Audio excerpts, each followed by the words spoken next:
Hello everyone, welcome to electric learning. आप सभी का अपना favourite channel. I am Piyush Jindal, your faculty of English language. जैसे कि आप इतने टाइम से कह रहे थे कि सर वो कैप की वीडियो डाल दीजिए, वो कैप की वीडियो डाल दीजिए, तो हमारा जो हिंदू का बैच है उसकी फर्स्ट वीडियो फाइनली हमारे चैनल पे डल रही है। और ये जो वीडियो है पेड वीडियो, वैसे ये वीडियो जो है पेड वीडियो बैच की वीडियो है, लेकिन ये सबके लिए फ्री होगी, ठीक है। चलिए, तो इसमें हम जो डिस्कस करेंगे वो क्या कुछ डिस्कस करेंगे, ठीक है। तो मैं आपको थोड़ा सा वो समझा देता हूँ। यहाँ पे इस बैच में हम वोकैबुलरी की बात करेंगे, ठीक है। और वो जो वोकैबुलरी होगी वो किसके रिलेशन में होगी? हिंदू के रिलेशन में होगी। हिंदू के रिलेशन का मतलब क्या है कि जैसे कि आपको पता है कि हमारी जो पेड बैच है, जो ग्रामर का बैच चल रहा है, उसमें मैंने आपको समरी सीरीज़ दी हुई है। डेली आपको समरी मिलती है और आप लिख के भेजते हैं, तो मैं चेक करके देता हूँ। अभी जो है उसमें थोड़ा सा हॉल्ट है, बच्चे नहीं कर रहे। क्यों नहीं कर रहे समझ नहीं आ रहा, क्योंकि इनको रीडिंग हैबिट नहीं है शायद। तो वो धीरे धीरे हो जाएगा, डोंट वरी। तो बेसिकली क्या, अभी मैं आपको बेसिक आइडियाज़ दे रहा हूँ, मतलब जो आपको अभी मैं जो पैसेज दे रहा हूँ ना वो बेसिक पैसेजेस हैं। अभी धीरे धीरे आप देखोगे कि वो पैसेजेस का जो लेवल है वो हाई होता जाएगा। अल्टीमेटली मैं आपको जो दी हिंदू का एडिटोरियल है ना, उसकी समरी लिखने को दिया करूँगा। तो जो वो पैराग्राफ है उसको मैं कैसे भी करके एक PDF में कन्वर्ट करके या उसको कॉपी पेस्ट करके या उसमें पॉइंट्स निकाल के, तो मतलब उसको कुछ ना कुछ करेंगे, ठीक है। क्योंकि एज इट इज़ PDF तो आपके साथ शेयर नहीं की जा सकती, वो इलीगल है। तो उसका सोल्यूशन ढूंढेंगे, तो जो आपको मिला करेगी उस पर समरी लिख के आपको भेजनी होगी। तो होता क्या है कि बच्चों को वो बहुत डिफिकल्ट लगता है। क्यों लगता है? एक तो उसकी लैंग्वेज डिफिकल्ट होती है, ऐसा बच्चे मानते हैं, या फिर उसमें वोकैबुलरी बहुत डिफिकल्ट होती है। तो उसमें जो वोकैबुलरी होगी तो वो वोकैबुलरी को निकाल के, ठीक है, उस पर हम ये वीडियो बनाया करेंगे और ये वीडियो आपको हमारी इलेक्ट्रिक लर्निंग ऐप पे मिला करेगी, ठीक है। अभी के लिए आपको ये वीडियो जो है स्टार्टिंग की वीडियोज़ है, आपको यूट्यूब पे मिलेंगी, ठीक है। तो स्टार्ट करते हैं। अब सबसे पहले मैं आपको बताना चाहता हूँ कि वोकैबुलरी को कैसे किया जाता है या फिर हम वोकैबुलरी को कैसे समझते हैं। देखो, वोकैबुलरी को करने के दो तरीके होते हैं, जहाँ तक मेरी समझ कहती है। वोकैबुलरी को करने के दो तरीके हैं। सबसे पहला जो तरीका होता है वो होता है कि आप कोई भी एक बुक उठा लो, कोई भी एक बुक उठा लो, उसमें क्या दिया होगा? सिनोनिम्स दिए होंगे, एक वर्ड दिया होगा, उसके बहुत सारे एक वर्ड, फर्स्ट वर्ड दिया होगा, जैसे मैंने कह दिया एक वर्ड दिया है, ठीक है। अब उस वर्ड के क्या दिए होंगे? फिर सिनोनिम्स दिए होंगे, ठीक है। मैं एक बात बताना चाहता हूँ कि ये जो इक्विपमेंट है मैं इसके साथ इक्विप्ड नहीं हूँ, मतलब इतना ज़्यादा ट्रेंड नहीं हूँ। तो हो सकता है कि आपको राइटिंग में थोड़ी सी दिक्कत आए, ठीक है। तो ये पेन पॉइंटर जो है उतना उसके साथ में फेमिलियर नहीं होगी। तो पहला तो तरीका मैं बताया, बुक में क्या होगा कि आपको एक वर्ड दिया होगा, तो उस वर्ड में आपको क्या दिया होगा कि सिनोनिम्स दिए होंगे, सिनोनियम 1, सिनोनियम 2, सिनोनियम 3। सिमिलरली फिर उस वर्ड के आपको क्या दिए होंगे? एंटोनिम्स दिए होंगे। नेक्स्ट चैप्टर एंटोनिम्स का आ गया तो एंटोनिम्स दिए होंगे। तो हम इस पे क्रैमिंग करने की कोशिश करते हैं, जो कि मेरे हिसाब से बहुत ही ख़राब आइडिया है कि हमें इस तरीके से वोकैबुलरी को याद नहीं करना चाहिए। क्यों? क्योंकि आज के टाइम पे जो वोकैबुलरी की डिमांड है वो उसके सिनोनियम एंटोनियम पे तो बहुत कम क्वेश्चन आते हैं, ठीक है। हार्डली 2 या 3 नंबर के क्वेश्चन आते हैं पूरे एग्जाम में। 100 नंबर के पेपर अगर हो रहा है तो उसमें 2 या 3 नंबर का जो है वो ये पोर्शन आता है। लेकिन जो आप देखोगे क्लोज टेस्ट हो गया, ठीक है, और फिलर्स हो गए, ठीक है, फिलर्स हो गए, और भी बहुत सारी ऐसी चीज़ें हैं, वर्ड फ्रेज रिप्लेसमेंट हो गया, या फिर और भी बहुत तरीके के क्वेश्चन आते हैं। वो सारे जो क्वेश्चन होते हैं कई बार वोकैबुलरी पे भी डिपेंड करते हैं। किस पे डिपेंड करते हैं? वोकैबुलरी पे भी डिपेंड करते हैं। तो जो वो वोकैबुलरी है वो सिनोनियम एंटोनियम पढ़ने से नहीं आएगी, वो आपको उस वर्ड का कंटेक्स्ट समझने से आएगी। जो दूसरा तरीका है, जो बेहतरीन तरीका है, सबसे अच्छा तरीका है, वो क्या है? कॉम्प्रिहेंशन, या फिर कह सकते हैं रीडिंग। तो रीडिंग से आपकी वोकैबुलरी बहुत अच्छी हो सकती है, ठीक है। तो आपने बहुत सारे ऐसे लोग देखे होंगे जिनकी वोकैबुलरी बहुत अच्छी है, लेकिन उन्होंने कभी कोई सिनोनियम एंटोनियम्स वाली बुक नहीं पढ़ी। क्यों? क्योंकि उनकी रीडिंग हैबिट हो। तो आप उनसे पूछना कि आपकी रीडिंग हैबिट है क्या, या फिर आप बुक्स पढ़ते हो, तो वो नॉवेल्स बहुत पढ़ते होंगे, ये बात उनमें कॉमन होती है, ठीक है। तो वो इसी से मैं आपको कह रहा हूँ कि रीडिंग से जो आपकी वोकैबुलरी बनेगी वो आपकी एक्टिव वोकैबुलरी होगी। एक्टिव का मतलब क्या है कि आपको उस वर्ड की समझ होगी, उसका कंटेक्स्ट आपको समझ आएगा। अब रीडिंग से आप बोलोगे कैसे, रीडिंग से वोकैबुलरी कैसे इंक्रीज हो सकती है? तो मैं बहुत बार से एक एग्जांपल लेता हूँ, एक छोटी सी एग्जांपल आपके साथ भी ले लेता हूँ। जैसे मैंने एक यहाँ पे लिख लिया, वर्ड लिख लिया पुट, ठीक है। अभी जो पुट लिखा हुआ है इसका मतलब सबको पता होगा, बेसिक मीनिंग जो होता है। तो इसके साथ मैंने यहाँ पे बाय लिख लिया, ठीक है। तो मैंने जब पुट के साथ बाय लिख लिया तो आपको पता है कि जब आप किसी वर्ब के साथ कोई प्रेपोजिशन का प्रयोग करते हैं तो वो एक फ्रेजल वर्ब कहलाता है। क्या कहलाता है? Phrasal verb. तो यहाँ पे जो पुट बाय है ना, ये हमारा एक फ्रेजल वर्ब बन गया। इतनी बात समझ आ गई? मैं फिर से बता देता हूँ कि जब आप किसी ये एक वर्ब है, इस वर्ब के साथ अपने प्रेपोजिशन का प्रयोग किया तो ये हमारा क्या बन गया? फ्रेजल वर्ब बन गया। जैसे मैंने यहाँ पे वर्ड लिखा लुक। लुक हमारा क्या एक वर्ब है, ठीक है। अब जब इसके साथ आपने फॉर का यूज़ कर लिया तो ये हमारा फ्रेजल वर्ब बन गया। बात समझ आ गई। मैंने बोल दिया कॉल, कॉल एक वर्ब है, कॉल के साथ आपने किसका ऑफ का यूज़ कर लिया तो ये एक फ्रेजल वर्ब बन गया, ठीक है। तो मैंने जनरली पुट बाय का एग्जांपल ले लिया, आप लुक फॉर का ले लो, कॉल फॉर का ले लो, लुक डाउन का ले लो, ठीक है। मतलब आप कोई भी एग्जांपल ले सकते हैं, मैंने पुट बाय का ले लिया लेट अस सपोज, ठीक है। तो अब आपको पुट बाय का मतलब नहीं पता, ठीक है। एक तरीका क्या है कि आप इसका मीनिंग जान लो, वो भी तरीका ठीक है। आपने बोला, आपने कह दिया कि हाँ सर मेरे को समझ आ गया इसका मतलब, या फिर आपको मैं सेंटेंस लिखता हूँ, ठीक है। We should put by some money for our childrens future. तो जब हमने यहाँ पे सेंटेंस लिखा we should put by some money for our childrens future, तो यहाँ पे हमने इस सेंटेंस में पुट बाय का यूज़ किया। तो अब मैं आपसे पूछता हूँ कि इस सेंटेंस का मीनिंग आपको समझ आया नहीं समझ आया? आपको मीनिंग समझ आ गया। ऑल्दो आपको पुट बाय का मतलब नहीं पता था, आपको यूनिट का मतलब नहीं पता था, इस वर्ड का या इस यूनिट का मतलब नहीं पता था, लेकिन आपको पूरा मीनिंग समझ आ गया, कंटेक्स्ट समझ आ गया। तो इसका मतलब क्या है कि आप उस कंटेक्स्ट से इसका मीनिंग एक्सट्रैक्ट कर सकते हो, आइडिया लगा सकते हो कि इसका मीनिंग क्या है। तो आपको पता चल रहा होगा कि इसका जो मीनिंग होता है ना, अल्टीमेटली आप मतलब अगर मैं बोलूँ कि आप प्रिसाइजली ना बोलो तो इसका जो एक्चुअल में आप मीनिंग निकाल पा रहे होगे, वो मुझे लगता है कि इतना तो आपको गैस कर लिया होगा कि इसका जो मीनिंग है वो क्या मीनिंग निकाल पा रहे हो, टू सेव। क्या मीनिंग निकाल पा रहे होगे? सेव, ठीक है। तो इसका मतलब क्या होता है कि किसी पैसे को सेव करना है, मनी को सेव करना, ताकि आप उसको बाद में यूटिलाइज कर सकें। तो अब आप एक सोच के देखो कि अब आपने एक ये तरीका देखा कि मैंने आपको पहले मीनिंग बता दिया टू सेव, ठीक है। या फिर क्या है कि आपको रीडिंग से वो चीज़ समझ आ रही है कि हाँ यार यहाँ पे मुझे समझ आ गया, खुद ब खुद ये बात समझ आ गई। तो पुट बाय ये जो है ये कंटेक्चुअल मीनिंग है, या फिर ये आपको अंडरस्टैंडिंग लेवल जो है आपका डेवलप होगा, इसी से डेवलप होगा। तो ये एक अच्छा तरीका है, ठीक है। मेरी सजेशन यही है कि जो आपकी वोकैबुलरी एनहांस होगी वो रीडिंग से होगी। इसी वजह से जो मैंने वोकैबुलरी का बैच है वो हिंदू के ऊपर रखा है, क्योंकि जो बच्चा हिंदू को नहीं पढ़ेगा वो सिर्फ इस बैच को ज्वाइन कर लेगा, या फिर आप सिर्फ इस वीडियोस को देखते रहेंगे, ये न्यूज़पेपर रीड नहीं करेंगे जो आर्टिकल मैं उठाऊंगा, तो फिर आपके लिए हो सकता है कि वो बहुत ज़्यादा इफेक्टिव ना रहे। बहुत ज़्यादा इफेक्टिव नहीं होगा तो उसका मतलब वो रिजल्ट प्रोड्यूस नहीं करेगा, तो फिर वही अभी वोकैबुलरी में दिक्कत रह ही जाएगी। तो आई सिंसियरली सजेस्ट यू कि आप एक काम कीजिए, जब आप इस वीडियो को देखेंगे, इस वीडियो को देखने के बाद आप उस आर्टिकल को ज़रूर पढ़ें। जब आप उस आर्टिकल को पढ़ेंगे तो आपको ये जो वर्ड्स मैं यहाँ पे करवाऊंगा, यहाँ पे जो भी वर्ड्स करवाऊंगा, तो उन वर्ड्स पे आपको वो सेंटेंसेस लिखे हुए दिखेंगे। जब सेंटेंसेस लिखे हुए दिखेंगे तो आपको वो ज़्यादा अच्छे तरीके से समझ आएंगी चीज़ें, क्लियर। और आपकी वहाँ पे रीडिंग हैबिट भी डेवलप होगी, करंट अफेयर भी इंक्रीज होगा, आरसी भी इंप्रूव होगा, सारी चीज़ें एक साथ इंप्रूव होती रहेंगी। और ग्रामर बैच आप लोगों ने ज्वाइन कर ही रखा है। चलो आगे चलते हैं। अब हमने यहाँ पे लिखा हुआ है होन up your vocabulary skills with electric learning, ठीक है। अब यहाँ पे लिखा हुआ है होन, ठीक है। अब एक चीज़ समझना कि होन अगर मैं आपसे पूछता हूँ, होन वैसे पूछ लेता हूँ तो आपके माइंड में शायद ना आता, किसी भी बच्चे के माइंड में शायद ना आता। 10% लोगों के बच्चे में या बच्चों के माइंड में आता कि होन का मतलब क्या होता है। लेकिन जब मैंने यहाँ पे लिखा हुआ है होन योर वोकैबुलरी स्किल्स, तो आपको यहाँ पे समझ आ रहा है कि यार यहाँ पे होन का मतलब क्या हो सकता है। एग्जैक्टली नहीं पता, किसी को भी नहीं पता। अगर मैं पहली बार पढ़ता तो हो सकता है मुझे भी ना पता होता, लेकिन आप इसे फिगर तो कर सकते हैं ना। तो अगर आप इसे फिगर कर सकते हैं तो उसी को बोलते हैं फिगरेटिव मीनिंग। फिगरेटिव मीनिंग का मतलब क्या होता है, जब आप एक वर्ड से उसका मीनिंग फिगर आउट करते हैं, ठीक है। ऑब्जर्व करते हैं कि उसका जो पैटर्न है, उसका बिहेवियर है, वहाँ पे क्या मीनिंग निकल सकता है, तो उसे आपने फिगर आउट कर लिया। तो यहाँ पे जो होन है ना, इसका बेसिक जो मतलब मैं आपसे पूछूं, अगर मैं आपको सिंपल भाषा में इसका मतलब बताऊं तो उसका मतलब होता है शार्पन, ठीक है।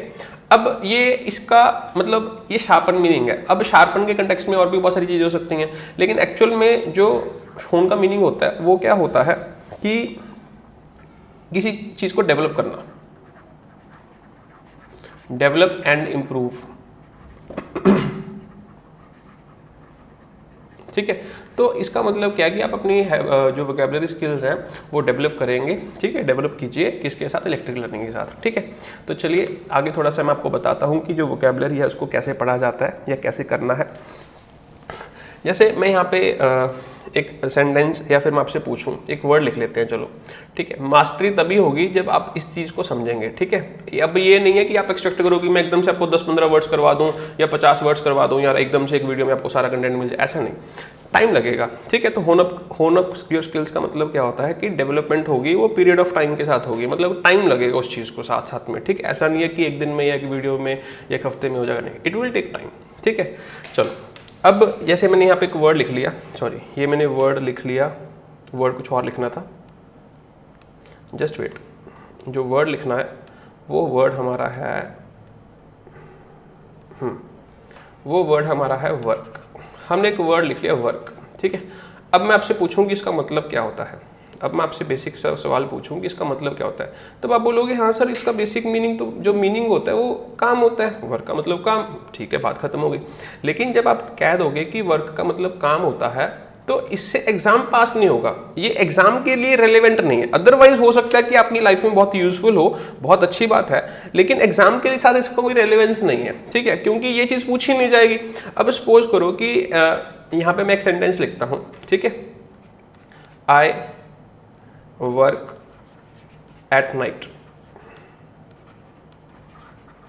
ठीक है। एक सेंटेंस में और लिख लेता हूँ, आई इंजॉय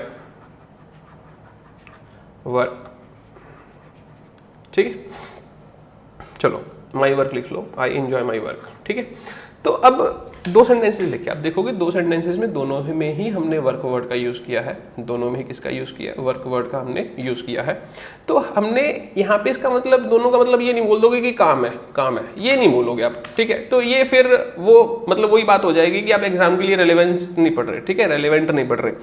तो यहाँ पे हमने किसी भी वर्ड को कैसे सीखना है, वो इस तरीके से सीखना है कि जब आप कोई वर्ड को देखते हो, प्रयोग करते हो, तो आपको उसका प्रयोग करना आना चाहिए। आपको पता होना चाहिए कि यहाँ पे जो ये वर्ड है ना, ये वर्ड यहाँ पे वर्ब है और यहाँ पे ये वर्ड क्या है, नाउन है। तो आपको ये बेसिक चीज़ें पता होनी चाहिए। अगर आपको ये बेसिक चीज़ें पता हो जाएंगी, मतलब आप एक हैबिट डालो, जब भी आप कोई सेंटेंस देखोगे और आपने वहाँ पर देखा कि वहाँ पर एक वर्ड लिखा हुआ है, तो आपको पता होना चाहिए यार कि ये वर्ड यहाँ पे नाउन है, प्रोनाउन है, एडजेक्टिव है, एडवर्ब है, और उसके साथ ये भी देख लिया करो लगते हाथ कि उसके साथ ऑफ लग रहा है, इसके साथ इन लग रहा है, इसके साथ विद लग रहा है, इसके साथ टू लग रहा है। तो छोटी छोटी बातें जो है यही काम आएंगी, ठीक है। तो मैं आपको ये बताना चाहता था कि ये वाली चीज़ काम नहीं करेगी, आपको यहाँ पे पता होना चाहिए कि ये वर्ब है, नाउन है, क्योंकि इसकी एप्लीकेशन के ऊपर ही क्वेश्चन बनेगा। कैसे क्वेश्चन बनेगा, जैसे मैं बोल दूँ कि Lisa is used to hard work, ठीक है, मैंने ये सेंटेंस लिखा। फिर एक सेंटेंस मैंने और लिख लिया, Lisa is used to work hard. अब मैं ये दो सेंटेंस लिख लिए, ठीक है। अब आप सोचिए कि इसमें से कौन सा सही है, कौन सा गलत है। तो अब आप फीलिंग से करोगे तो वो तो चलो बात अलग है, लेकिन अगर आपको वोकैबुलरी एक्चुअल तरीके से इसको क्वेश्चन को सॉल्व करना है, तो इसका मतलब आपको यहाँ पे दोनों चीज़ों की नॉलेज होनी चाहिए। एक तो ग्रामर की नॉलेज भी होनी चाहिए, और दूसरा आपको यहाँ पे जो वर्क वर्ड यूज़ किया जा रहा है इसकी नॉलेज भी होनी चाहिए। अगर आप दोनों को नाउन मानोगे तो भी गलत हो जाएगा, अगर दोनों को वर्ब मानोगे तो भी गलत हो जाएगा। अगर आप दोनों को काम करते रहोगे कि यार दोनों ये काम है, फिर वो तो एग्जाम में कभी काम आने नहीं वाला, ठीक है। तो मैं आपको बता देता हूँ कि इसमें से एक सेंटेंस गलत है, एक सेंटेंस जो है वो सही है, और ये बात आप मुझे कमेंट करके बताएंगे, क्योंकि ये ग्रामर का लेसन नहीं है, इसी वजह से मैं इसको एक्सप्लेन नहीं करूंगा, ठीक है। हम यहाँ पे ये बातचीत नहीं करेंगे, यहाँ पे जो बातचीत होगी वो सिर्फ किसकी होगी, वोकैबुलरी की, ठीक। चलिए अब हम आगे चलते हैं। अब जैसे मैंने आपको ये बताया, वैसे ही मैं आपको एक दो वर्ड्स और बताना चाहता हूँ कि आपकी रेफरेंस के लिए कि हाँ हमें चीज़ों को ऐसे नहीं ऐसे ही पढ़ना है। जैसे मैं बात करूँ कि मैं यहाँ पे वर्ड लिख दूँ एक एम्प्टी, ठीक है। एम्प्टी का मतलब आप बोलोगे खाली, बिल्कुल सही, मैंने कहा चलो ठीक है। फिर मैंने बोल दिया वेकेंट, हाँ आप बोलोगे इसका मतलब भी खाली, ठीक है, तो दोनों का मतलब खाली हो गया, ठीक है। फिर मैंने एक मतलब से क्वेश्चन पूछ लिया, मैंने यहाँ पे लिखा a blank seat a blank box. तो फिर मैंने पूछा कि इन ब्लैंक्स में आपको फिल करना है, आपके पास जो ऑप्शंस हैं, पहला ऑप्शन है एम्प्टी, दूसरा ऑप्शन क्या है, वेकेंट। तो यहाँ पे सी है, ठीक है। तो मुझे बताना कि इसमें क्या आएगा। तो बच्चे ने फटाक से बोल दिया कि पहले वाले में तो क्या आएगा, वेकेंट, और दूसरे वाले में क्या आएगा, एम्प्टी। तो मैंने उससे पूछा कि अगर इन दोनों में ये ऐसे ही क्वेश्चन आ रहे हैं तो इसका मतलब ये है कि इन दोनों का मतलब खाली तो नहीं हो सकता। कहने को तो कुछ भी कह लो, एक्चुअल में जो मीनिंग है वो मतलब कुछ ना कुछ तो डिफरेंस है ना। उसी डिफरेंस के आधार पे आपने यहाँ पे वेकेंट चूज किया, यहाँ पे एम्प्टी चूज किया, नहीं तो आप ये बात बोलते कि दोनों में से कोई भी चूज कर लो। तो इसका मतलब इन दोनों में कुछ ना कुछ डिफरेंस है, तो वो डिफरेंस ही हमें जानना है।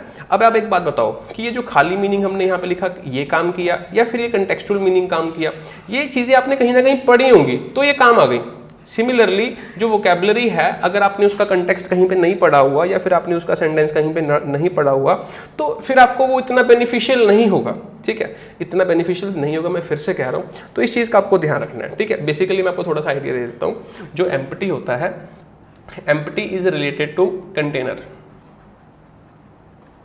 ठीक है, बेसिक आइडिया दे देता हूँ। Empty is related to container. जैसे ये कंटेनर है, ठीक है, इसके अंदर कुछ भी नहीं है, there is nothing inside it. When there is nothing inside something it is called empty. ठीक है, लेकिन जब हम बात करते हैं किसी चीज़ की ऑक्यूपाई की, कोई चीज़ ऑक्यूपाई कर रही है, कोई एरिया है वहाँ पे कोई ऑक्यूपाई कर रहा है या फिर उसको अनऑक्यूपाई कर रहा है, उस एरिया को ऑक्यूपाई कर सकते हैं या अनऑक्यूपाई कर सकते हैं, तो उस कंटेक्स्ट में हम बोलते हैं वेकेंट। अगर मैं आपसे पूछूं कि एक देयर इज़ अ बॉय, ठीक है, एक लड़का है, उसने अपनी पढ़ाई की, कहीं पे जाके हॉस्टल में रहा, ठीक है, और उसने अपनी ग्रेजुएशन कंप्लीट करने के बाद लास्ट जब उसका डे है कॉलेज का, तो वो अपने रूम को एम्प्टी करके जा रहा है या फिर वो अपने रूम को वेकेंट करके जा रहा है। वेकेंट करके जा रहा है ना, क्योंकि वहाँ पे अनऑक्यूपाई कर रहा है, क्योंकि पहले उसने वो स्पेस ऑक्यूपाई की हुई थी। तो इसका मतलब ये है कि आपको ये ब्रीकियों में जाना पड़ेगा, थोड़ी थोड़ी बातें। अब देखो, जैसे मैंने आपको ये 2 वर्ड्स बता दिया, अब ये बातों को नोट कर लो साइड में। अब नोट्स बनाएंगे तो उसमें साइड में छोटी छोटी बातें नोट कर लो, तो आपके नोट्स बन जाएंगे, उनको डेली रिवाइज करो, और ऐसे ही धीरे धीरे करते आप देखोगे महीने में, 2 महीने में, 3 महीने में आपके पास बहुत सारे वर्ड्स हो जाएंगे, और उसके पास आपके पास वर्ड्स का साथ में कंटेक्स्ट भी होगा।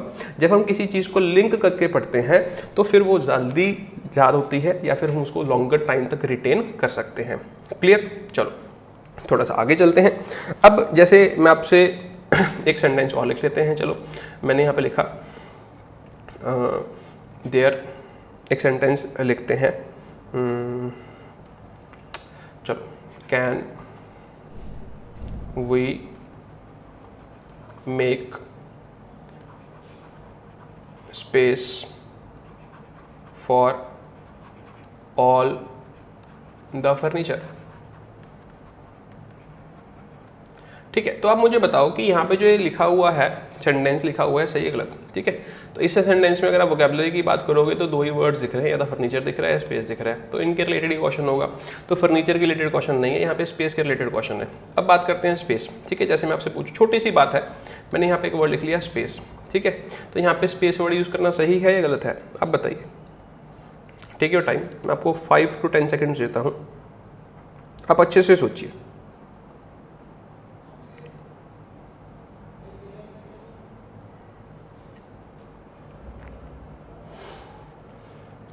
चलो मैं बता देता हूँ। Something that is empty is called space. ठीक है, something that is empty is called space.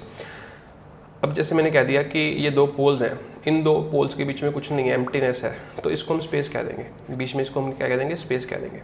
ठीक है, चलो फिर एक और वर्ड यूज़ करते हैं, रूम। कौन सा वर्ड यूज़ करते हैं? रूम। ठीक है, अब रूम का मतलब क्या होता है? Unoccupied space.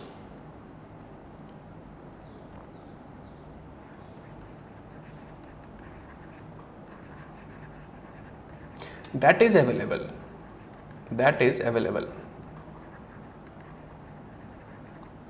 for some specific purpose। मतलब एक ऐसी स्पेस है, अनऑक्युपाइड है, और वो किसी स्पेसिफिक पर्पस के लिए अवेलेबल है, तो वहाँ पे हम वर्ड यूज़ करते हैं रूम। वहाँ पे हम वर्ड यूज़ करते हैं रूम। तो आपको मैं बता दूँ कि यहाँ पे स्पेस वर्ड का यूज़ नहीं करेंगे, यहाँ पे हम रूम वर्ड का यूज़ करेंगे। इतनी बात क्लियर होगी? चलो, अभी भी बच्चों को क्लियर नहीं होगी तो मैं एक एग्जांपल से और बता देता हूँ कि जैसे सपोज करो कि 4 फ्रेंड्स हैं, 5 फ्रेंड्स हैं, 5 फ्रेंड्स ने कहीं पे सोचा कि ट्रिप पे चलते हैं। ठीक है, एक दिन का है, रोड ट्रिप पे चलते हैं। चलो, तो फिर हुआ क्या कि कार जो थी उनकी वो छोटी थी, तो 4 लोग तो बैठ गए, 5th वहाँ पे नहीं बैठ पाया, तो जो 5th बैठने लगा तो चारों को लगा यार कि अब दिक्कत हो जाएगी, तो जो लास्ट में बैठा उसने 5th को बोल दिया there is no space in the car. ठीक है, there is no space in the car. तो उसने जो स्पेस वर्ड यूज़ कर लिया, तो यहाँ पे जो स्पेस वर्ड यूज़ किया ना ये गलत है, क्योंकि आप देखोगे कि कार में स्पेस तो बहुत जगह पे है। ठीक है, अगर आप देखोगे कि जो कार अगर मैं बात कर रहा हूँ, ठीक है, उनके पैरों में देखोगे बहुत स्पेस है, पैरों में बहुत स्पेस है, वहाँ पे बैठ जाओ। लेकिन हमें पता है कि यहाँ पे इसी वजह से ये मीनिंग गलत हो जाएगा। कार में स्पेस तो बहुत सारी है, लेकिन ऐसी अनऑक्युपाइड स्पेस नहीं है जो किसी स्पेसिफिक पर्पस के लिए अवेलेबल हो उस टाइम पे, क्योंकि वो सारी ऑक्यूपाई हो चुकी है। स्पेसिफिक पर्पस का क्या है, मतलब क्या है कि बैठना, वहाँ पे ट्रैवल करना है। तो इसका मतलब हम वहाँ पे जो वर्ड यूज़ करेंगे रूम यूज़ करेंगे। इतनी बात क्लियर होगी। अब जैसे हमने ये 2 वर्ड्स में मीनिंग सीख लिया, तो ये छोटी छोटी बातें हम सीखते रहेंगे यहाँ पे, और जो हिंदू की वोकैबुलरी है वो भी डिस्कस करेंगे। अभी जैसे आपको रेफरेंस दे रहा हूँ कि भाई चीज़ों को अगर आपको सीखना है तो ये छोटी सी हैबिट डालो कि जब आप कोई भी वर्ड देखते हो तो उसको थोड़ा सा आप ऑब्जर्व करो, ठीक है, उसके साथ थोड़ा सा एनालिसिस करो, टाइम स्पेंड करो उसके साथ, उसको देखो कि अरे नाउन है, वर्ब है, एडजेक्टिव है, क्या है, और उसका मीनिंग देखो, डिक्शनरी से देखो कि उसका मीनिंग क्या क्या मीनिंग है, कौन कौन सा मीनिंग है। ठीक है, तो ये सारी चीज़ें हैं। अब जैसे मैं आप सपोज करो कि मैं एक सेंटेंस और लिख लेता हूँ, ठीक है, मैं यहाँ पे एक सेंटेंस लिखता हूँ, देयर इज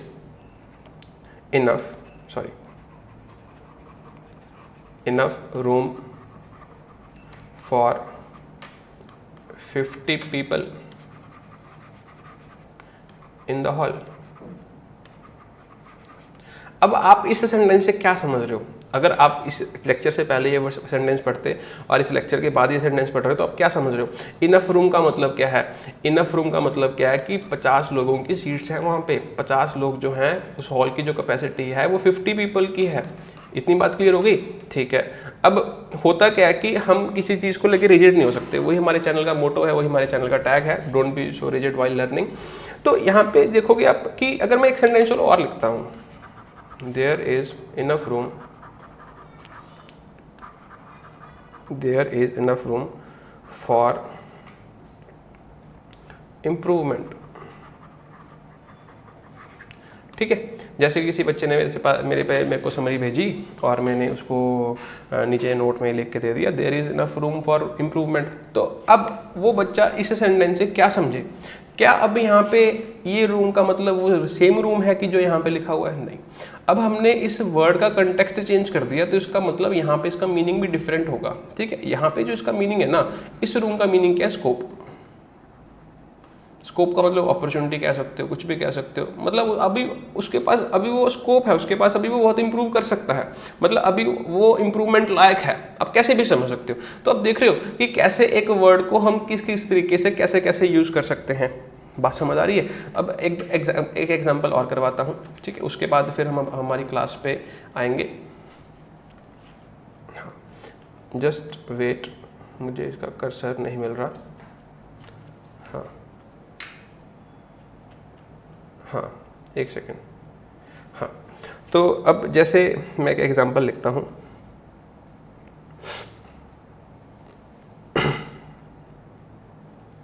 सॉरी,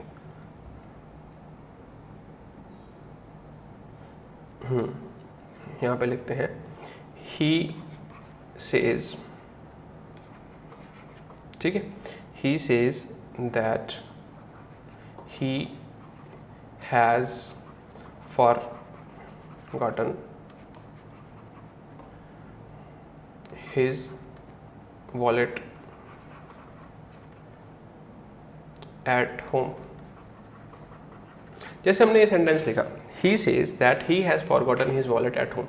तो अब सोचिए कि बताइए कि ये जो सेंटेंस लिखा हुआ है, ये सेंटेंस लिखा सही लिखा या गलत लिखा? Please be fast. He says that he has forgotten his wallet at home। चलो, अब देखो मैं आपको जो है ना 2 वर्ड्स समझाने की कोशिश करता हूँ। जैसे हमने पहले सीखे 2 वर्ड्स, हमने कौन कौन से सीखे हैं, अभी जो हम सीखने जा रहे हैं वो कौन से हैं? एक है फॉरगेट, ठीक है। अब जो फॉरगेट वर्ड है ना, इसका एक्चुअल में जो मतलब होता है ना, वो क्या मतलब होता है कि जैसे मैं बोलूँ इफ़, या जब आप किसी चीज़ को एक्सीडेंटली कहीं पे भूल जाते हैं, एक्सीडेंटली कहीं पे लाना भूल जाते हैं, ठीक है, या फिर करना भूल जाते हैं, तो फिर वहाँ पे जैसे मैं इंग्लिश में आपको बताता हूँ, इफ़, जैसे मैं बोलूँ if you accidentally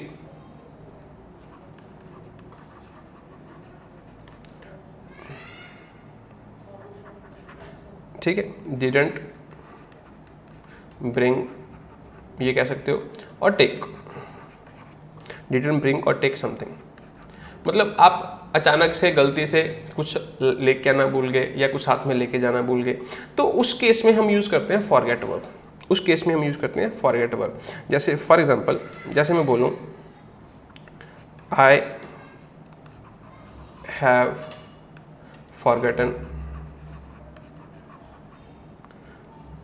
my homework. ठीक है, तो जब आपने बोला I have forgotten my homework, ये बिल्कुल सही लिखा, ये आपने बिल्कुल ही सही लिखा। लेकिन जब आपने ये बात बोल दी कि if you accidentally didn't bring take something somewhere, साथ में ध्यान रखना मैंने क्या बोल दिया, समवेयर। समवेयर का मतलब क्या है कि अगर आपने किसी प्लेस का रेफरेंस दे दिया, अगर आपने इसी कंटेक्स्ट में किसी प्लेस का रेफरेंस दे दिया, तो प्लेस का रेफरेंस देने से फिर आप ये फॉरगेट वर्ब का यूज़ नहीं कर पाएंगे। फिर आपको जो वर्ब यूज़ करनी पड़ेगी, फिर आपको कौन सी वर्ब यूज़ करनी पड़ेगी, लीव। और लीव की सेकंड फॉर्म क्या होती है, लेफ्ट। थर्ड फॉर्म भी क्या होती है, लेफ्ट। तो जब आपने कोई प्लेस का रेफरेंस दे दिया ना, जब आपने ये बात बोल दी कि I have forgotten my homework at home, तो यहाँ पे ये सेंटेंस गलत हो जाएगा। फिर आपको फॉरगेटन नहीं, आपको यहाँ पे लेफ्ट लिखना पड़ेगा। आई होप आपको ये मेरी बातें जो हैं वो समझ आ रही होंगी। तो एक छोटा सा फर्क था, मतलब ये आपको एक्चुअल, अब देखो कितनी बारीकी वाली बातें हैं। तो यही है कि जो क्लोज टेस्ट में पूछा जाएगा। अब क्लोज टेस्ट में यहाँ पे या फिर ऐसे भी आ सकता है, आपको क्लोज टेस्ट में भी आ सकता है, कैसे भी आ सकता है क्वेश्चन। ये तो बहुत अच्छा क्वेश्चन बनता है। ठीक है, अब जैसे आपको ये क्वेश्चन दे दिया तो फाइंड द एरर में भी आ जाएगा, एरर ढूंढ लो। ठीक है, या फिर ये ऐसे भी आ सकता है कि आपको यहाँ पे क्लोज टेस्ट में कोई लाइन दे दी हो और उसमें आपको फॉरगेट वर्ड भी दिया हो, आपको वहाँ पे लेफ्ट वर्ड भी दिया हो, तो इसका मतलब आपको दोनों का यूसेज पता होना चाहिए। अगर आपको दोनों का यूसेज नहीं पता होगा फिर वो दिक्कत होगा। ठीक है, तो आई होप आपको समझ आ रहा होगा कि मैं क्या कहने की कोशिश कर रहा हूँ। तो जो फॉरगेट वर्ड है ये हम तभी यूज़ करते हैं जहाँ पे हमें प्लेस का रेफरेंस नहीं दिया होता, जहाँ पे हमें प्लेस का रेफरेंस नहीं दिया होता। लेकिन हम जब जहाँ पे भी हमारे प्लेस का रेफरेंस दे दिया, वहाँ पे हम कौन सी वर्ब का यूज़ करते हैं, कौन सी वर्ब का यूज़ करते हैं, लीव वर्ब का।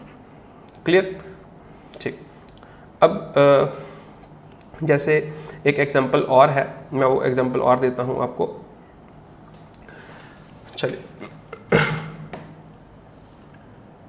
नया इक्विपमेंट है, अभी धीरे धीरे जो है वो अभी समझ आएगा। ठीक है, चलिए एक क्वेश्चन और है वो करते हैं। जैसे मैं आपको एक एग्जांपल दूं, क्वेश्चन मैं आपसे पूछूं अगर कि I am trying to remember my PAN card.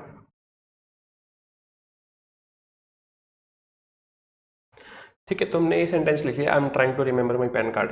तो आपने मतलब बताना है कि ये सेंटेंस जो लिखा हुआ है सही है गलत है। ठीक है, अभी हम वोकेबलरी के सेशन चला रहे हैं, तो इसका मतलब कोई वोकैब में एरर होगा, तो इतनी बात तो अंडरस्टूड है।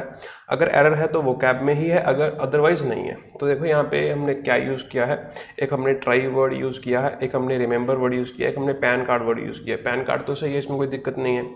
अब ये ट्राइंग गलत है, रिमेंबर गलत है, ये देखते हैं। चलो, सबसे पहले अगर मैं अपने बात रिमेंबर की बात कर लेते हैं। रिमेंबर का मतलब क्या होता है? अगर मैं आपसे पूछूं रिमेंबर का मतलब क्या होता है, तो रिमेंबर का मतलब होता है कि रिकॉल समथिंग, रिकॉल समथिंग। ठीक है, किस चीज को रिकॉल करोगे? वो कोई भी नॉलेज हो सकती है। नॉलेज का मतलब क्या है? कोई टेक्स्ट हो सकता है, कोई इवेंट हो सकता है,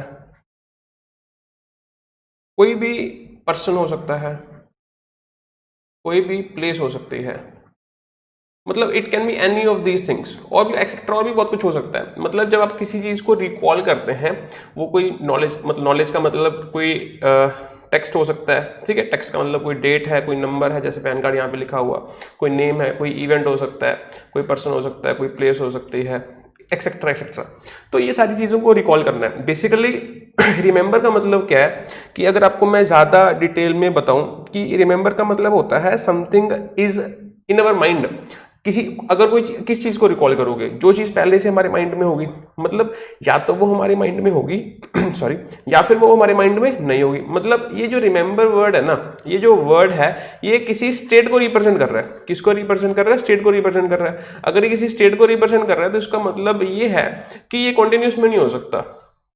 चलो ये भी बात हमें क्लियर होगी। जैसे एक क्वेश्चन आया हुआ है एग्जाम में, जैसे मैं बोलूं I am not remembering her full name.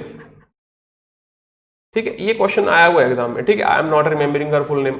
तो नॉट रिमेंबरिंग आप देखोगे कॉन्टिन्यूस टेंस में लिख दिया, तो ये भी गलत लिखा हुआ है। यहाँ पे हम नॉट रिमेंबरिंग की जगह पे क्या लिखना पड़ेगा? I don't remember. तो एक तो ये गलती, एक हमने ये चीज समझनी है। मतलब आप समझ रहे हो कि अगर आपने रिमेंबर वर्ड सीखना है तो आपको इसका ये वाला पैरामीटर सीखना पड़ेगा कि इसको कंटिन्यूस टेंस में नहीं लिखा जा सकता। क्यों नहीं लिखा जा सकता? क्योंकि इसमें ड्यूरेशन नहीं है। जैसे सपोज करो मैं आपको पढ़ा रहा हूँ, टीच, ठीक है, टीच हो गया, स्टडी हो गया, प्ले हो गया, वॉच हो गया, ठीक है, मूव हो गया, ईट हो गया। तो ये एक्टिविटीज हैं और इनको परफॉर्म करने के लिए टाइम लगता है। मतलब एक इनका स्टार्टिंग पॉइंट होता है, एक इनका एंडिंग पॉइंट होता है। बीच में जितने टाइम के लिए ड्यूरेशन में होती है, मतलब जितने टाइम के लिए एक चलती है एक्टिविटी, जितना टाइम में स्टार्टिंग और एंडिंग पॉइंट के बीच में गैप होता है, आप ऐसे समझ लीजिए, उतने टाइम के लिए कंटिन्यूस टेंस में लिखे जा सकते हैं, क्योंकि वहां पे इनकम्प्लीशन मोड में होती है। लेकिन अगर मैं कह रहा हूँ कि रिमेंबर का मतलब या तो वो आपके माइंड में वो नॉलेज या फिर वो इवेंट है, वो फैक्ट है, या फिर वो नहीं है। अब ऊपर वाले सेंटेंस में आ जाओ, ठीक है। हमने यहाँ पे लिखा I am trying to remember my PAN card. अब एक चीज सोच के बताना कि something is not your mind, इसका मतलब क्या सेंटेंस का? दैट समथिंग, समथिंग का मतलब पैन कार्ड। पैन कार्ड का जो नंबर है is not in my mind, not in my memory, कुछ भी कह सकते हो, नॉट इन माई मेमोरी। ठीक है, अभी मेमोरी में नहीं है। तो अगर कोई चीज मेरी मेमोरी में नहीं है, अगर मेरी कोई चीज मेमोरी में नहीं है, तो फिर उसके लिए जो वर्ड यूज करेंगे ना, वो कौन सा वर्ड यूज करेंगे? मेमोराइज। मेमोराइज का मतलब होता है याद करना, ठीक है। और रिमेंबर का मतलब आपको बोलूं, अगर मैं हिंदी में इसका हिंदी बताऊं, इसका मतलब होता है याद होना। तो ये छोटे छोटे डिफरेंसेस हैं। तो आपको पता चल गया कि अब यहाँ पे सेंटेंस में ना, या तो अब पता है कि कोई चीज जो है पैन कार्ड का नंबर है ना, अभी मेरे माइंड में नहीं है, तो इसको मैं याद कर रहा हूँ। अगर मैं याद कर रहा हूँ तो मेमोराइज वर्ड यूज करेंगे। तो यहाँ पे हम कौन सा वर्ड यूज करेंगे? मेमोराइज। ठीक है, कुछ लोग एस के साथ लिखते हैं, उससे कोई फर्क नहीं पड़ता। जो एस है, एस कहाँ पे यूज होता है? अमेरिका में, ठीक है। और जो जेड है, जेड कहाँ पे यूज होता है? ब्रिटिश में, इंग्लैंड में मतलब। ठीक है, तो हम इंग्लैंड को फॉलो करते हैं, इसी वजह से हम जेड का यूज करते हैं। ठीक है, तो इस चीज का आपको ध्यान रखना है। चलो, अब जैसे मैं एक बात वर्ब की और बात कर लेता हूँ। जैसे रिमेंबर के साथ मेरे माइंड में एक और वर्ड आता है, कौन सा वर्ड आता है? नो। अब आप बोलोगे सर आप ये सारी चीजें क्यों डिस्कस कर रहे हो? हमारा जो मेन मोटिव था, हमारा मोटिव तो हिंदू का बैच था, हिंदू की वर्ड था, हिंदू की वोकैबुलरी थी। तो मैं आपको वही समझाने की कोशिश कर रहा हूँ कि जो भी मैं आपको वर्ड्स बताऊंगा, ठीक है, उनको आपको डिटेल्ड एनालिसिस करना है। ठीक है, अगर मैं आपसे कोई चीज़ बता देता हूँ, क्योंकि ऐसे ऐसे है कि अगर आप कोई वोकैब मतलब बैच कंपनी जैसे बैच लॉन्च करती है, आप डेली के मैं आपको वर्ड्स करवा रहा हूँ, अब उस पैराग्राफ में 15 वर्ड्स आ गए, 20 वर्ड्स आ गए, तो अब उन 20 वर्ड्स को इतनी डिटेल में बताना कई बार पॉसिबल नहीं हो पाता, क्योंकि फिर वीडियोस बहुत लंबी चली जाएंगी। जैसे आज मैंने सोचा था कि आधे घंटे की वीडियो बनेगी और उसमें मैं यहाँ पे जो हिंदू के वर्ड्स हैं सारे 18 अगस्त वाले, वो मैं सारे नोट डाउन कर लूंगा। लेकिन अब देखोगे वीडियो तो आधा घंटा तो मुझे लगता है अभी हो गया, लेकिन अपन बैच अभी स्टार्ट भी नहीं किया। तो इसी वजह से कह रहा हूँ कि आपको जब भी एक वर्ड पढ़ना है तो हैबिट डालिए कि उसके आसपास उसके सराउंडिंग्स को जानने की कोशिश कीजिए। ठीक है, चलो, अब जैसे हमने एक वर्ड लिखा नो, ठीक है। अब जैसे मैं यहां पे वर्ड लिखता हूं, I know your name.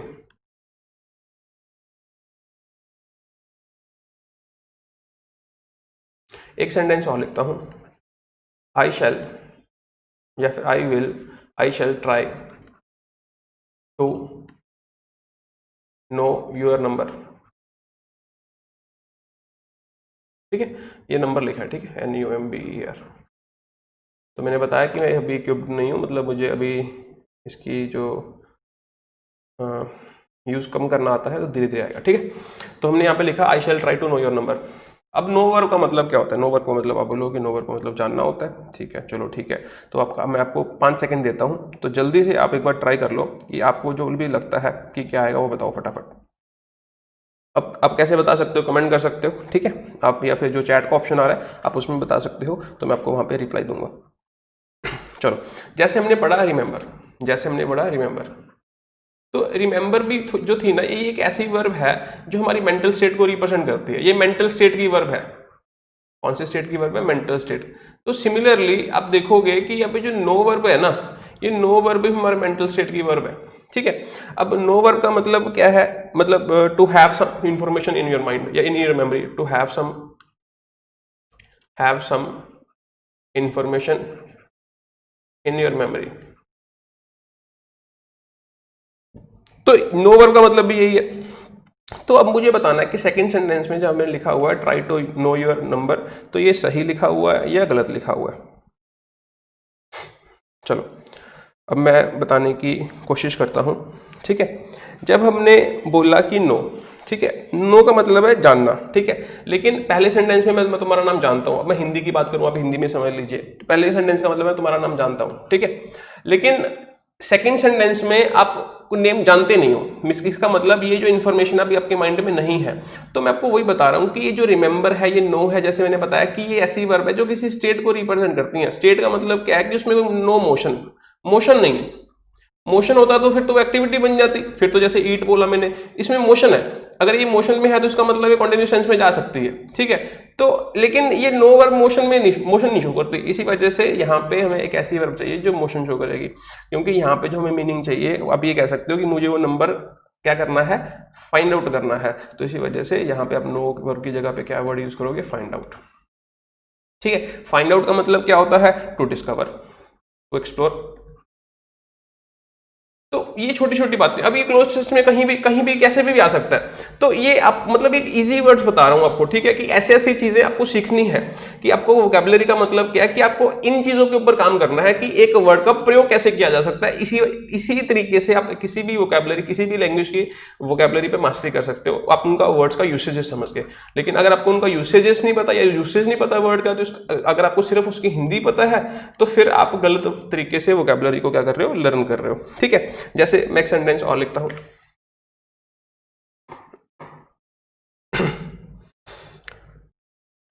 It took me a while to know my colleagues. ठीक है, कोलिग्स का एक और सिनोनियम होता है, वो भी बताऊंगा अभी। ठीक है, colleagues and understand their lifestyle. ठीक है, कोलीग का एक और सिनोनियम होता है, क्या होता है? Brethren, BRETHREN। ठीक है, आपने ब्रदर सुना होगा, ब्रदर। अगर मैं लिखता हूँ ब्रदर, तो इसका मतलब क्या है? वो सिबलिंग है, खून का रिश्ता है। इसका प्लूरल क्या हो जाएगा? ब्रदर्स। ठीक है, लेकिन अगर आप बात करते हैं कोलीग्स, ठीक है, तो कोलीग क्या होता है कि जो प्रोफेशनली ब्रदर आप ये कह सकते हैं। ठीक है, जिसके अंदर प्रोफेशनलिज्म हो, तो उसका जो प्लूरल होता है उसको हम कोलीग्स भी कह सकते हैं और ब्रदर भी कह सकते हैं। ठीक है, तो इस चीज़ का रखना है। अब यहाँ पे जो सेंटेंस लिखा हुआ, क्या लिखा हुआ? It took me a while to know my colleagues and understand their lifestyle. अब मुझे टाइम लगा। ठीक है, अब फिर वो सेम मीनिंग है। अब यहाँ पे एक चीज़ समझना कि यहाँ पे जो ये नो लिखा हुआ है, कि ये सही है गलत? सोचो। चलो, अब यहाँ पे फिर आप बोलोगे सर ये तो सही लग रहा है। नहीं, मैं आपको बताना चाहता हूँ ये अभी गलत है। ठीक, अब जहाँ पे क्या फाइंड आउट वर्ड आएगा? नहीं, फाइंड आउट का मतलब होता है कि जब आपको इन्फॉर्मेशन चाहिए होती है। लेकिन अब हमें यहाँ पे कोई इन्फॉर्मेशन नहीं ना चाहिए, इन्फॉर्मेशन नहीं चाहिए, हमें कोई डेटा नहीं चाहिए। यहाँ पे जब हमें कोई डेटा चाहिए होता है तो फाइंड आउट वर्ड का यूज करो, तब यूज करो फाइंड आउट वर्ड का। ठीक है, लेकिन यहाँ पे कोई डेटा नहीं चाहिए। यहाँ पे हमने कोलिग्स के साथ क्या होना है? फेमिलियर होना है, टू गेट फेमिलियर। ठीक है, टू गेट अक्वाइंटेड।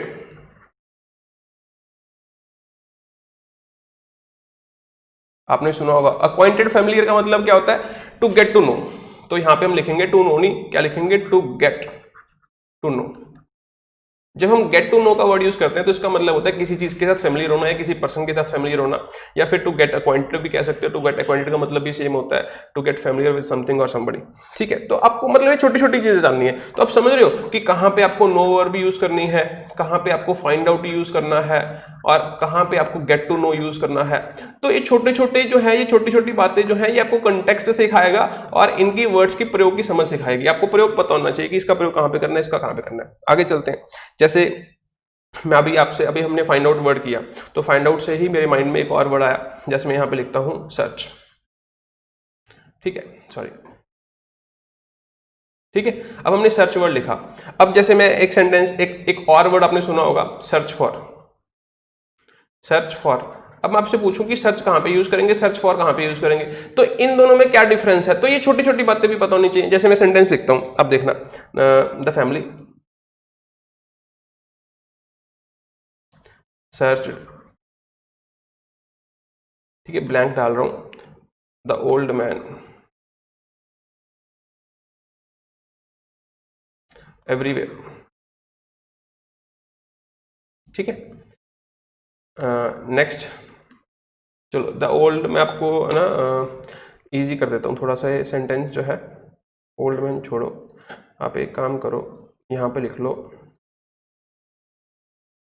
सॉरी, हाँ, यहाँ पे आप लिख लो मिसिंग मैन। ठीक है, तो आपको जल्दी समझ आएगा। फिर हम एक और देखते हैं, the family search the boxes in the hall. अब मैं अगर आपसे पूछूं कि यहाँ पे सर्च तो हमने वर्ड यूज कर ही लिया, तो अगर मैं आपसे पूछूं कि कहाँ पे फॉर का यूज होगा, कहाँ पे फॉर का यूज नहीं होगा, तो ये आपको पता होना चाहिए। कहाँ पे सर्च का यूज करेंगे, कहाँ पे सर्च फॉर का यूज करेंगे, अब कोई बताएगा तो आप सोचिए इस चीज को लेके, टेक योर टाइम। ठीक है, तो जैसे हमने बोला, the family search blank the missing man everywhere. Second sentence क्या है, the family search blank the boxes in the hall. अब मैं आपको बताने की कोशिश करता हूँ, जो सर्च वर्ड होता है ना, अगर सिर्फ हम सर्च वर्ड का यूज करेंगे, अगर सिर्फ सर्च वर्ड का यूज करेंगे, तो इसका मतलब ये होता है कि आप इंस्पेक्ट कर रहे हो, आप तलाशी ले रहे हो। उस सेंस में सर्च वर्ड का यूज किया जाता है, टू इंस्पेक्ट। क्या मतलब है, टू इंस्पेक्ट। ठीक है, लेकिन जब आप सर्च फॉर का यूज करते हो, इसका मतलब होता है खोजना या ढूंढना। ठीक है, इसका मतलब टू लुक फॉर। क्या मतलब होता है, टू लुक फॉर। अब पहले वाले में क्या आएगा, उसने मिसिंग मैन को इंस्पेक्ट किया या उसको ढूंढा, मतलब फैमिली ने तो उसको ढूंढा, तो इसका मतलब पहले वाले में किसका यूज करेंगे, फॉर का। अच्छा, सेकंड सेंटेंस में क्या लिखा हुआ, the family searched blank the boxes. अब यहाँ पे जो बॉक्सेस हैं, वो जो बॉक्सेस हैं उनको ढूंढ रहे हैं या फिर उनको इंस्पेक्ट कर रहे हैं। अब यहाँ पे अब देखोगे, ये ट्रिकी क्वेश्चन है। ठीक है, अगर ये ट्रिकी क्वेश्चन है तो इसमें दोनों आ सकते हैं। अगर सपोज करो कि मैं यहाँ पे कुछ नहीं लिखूं, ठीक है, तो इसका मतलब क्या है कि उन्होंने बॉक्सेस की तलाशी ली कि उन बॉक्सेस में क्या कुछ है, तो इस सेंटेंस का मतलब ये हो जाएगा। लेकिन अगर आपने यहाँ पे फॉर लिख दिया ना, तो इसका मतलब पता है क्या है, कि वो पर्टिकुलर बॉक्सेस थे जो उनके खो वगैरह गए थे या उनको मिल नहीं रहे थे, तो वो बॉक्सेस ढूंढने में लग गए, कहाँ पे, हॉल में। तो इसके दोनों मतलब हो सकते हैं। क्लियर, चलो चलिए एक और टाइप के वर्ड करते हैं, जो कि आपको जस्ट एक रेफरेंस देना है कि इस बैच में और क्या कुछ करेंगे, कैसे कैसे तरीके से वर्ड करेंगे। जैसे मैं यहाँ पे एक वर्ड लिखता हूँ, ILLICIT। बहुत बहुत बार ये वर्ड रिपीट हुआ, बहुत ही बार आया ये वर्ड। एक और वर्ड लिखते हैं, इलिसिट, ELICIT। दो वर्ड्स लिख लिए। ठीक है, अब देखोगे दोनों को इलिसिट पुकार रहा हूं मैं, दोनों के प्रोनाउंसिएशन जो है सिमिलर है। ठीक है, तो जो जिन वर्ड्स की प्रोनाउंसिएशन सिमिलर होती है ना, जिन वर्ड्स की प्रोनाउंसिएशन जो होती है वो सिमिलर होती है, तो उनको हम कहते हैं होमोफोन्स।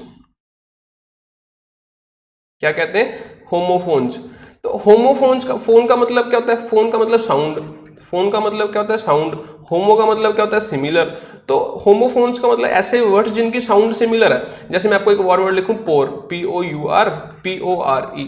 तो इन दोनों का जो मतलब जो प्रोनाउंसिएशन है सेम है, लेकिन मीनिंग डिफरेंट है। एक और वर्ड कॉम्प्लीमेंट और कॉम्प्लीमेंट, वो भी सेम है।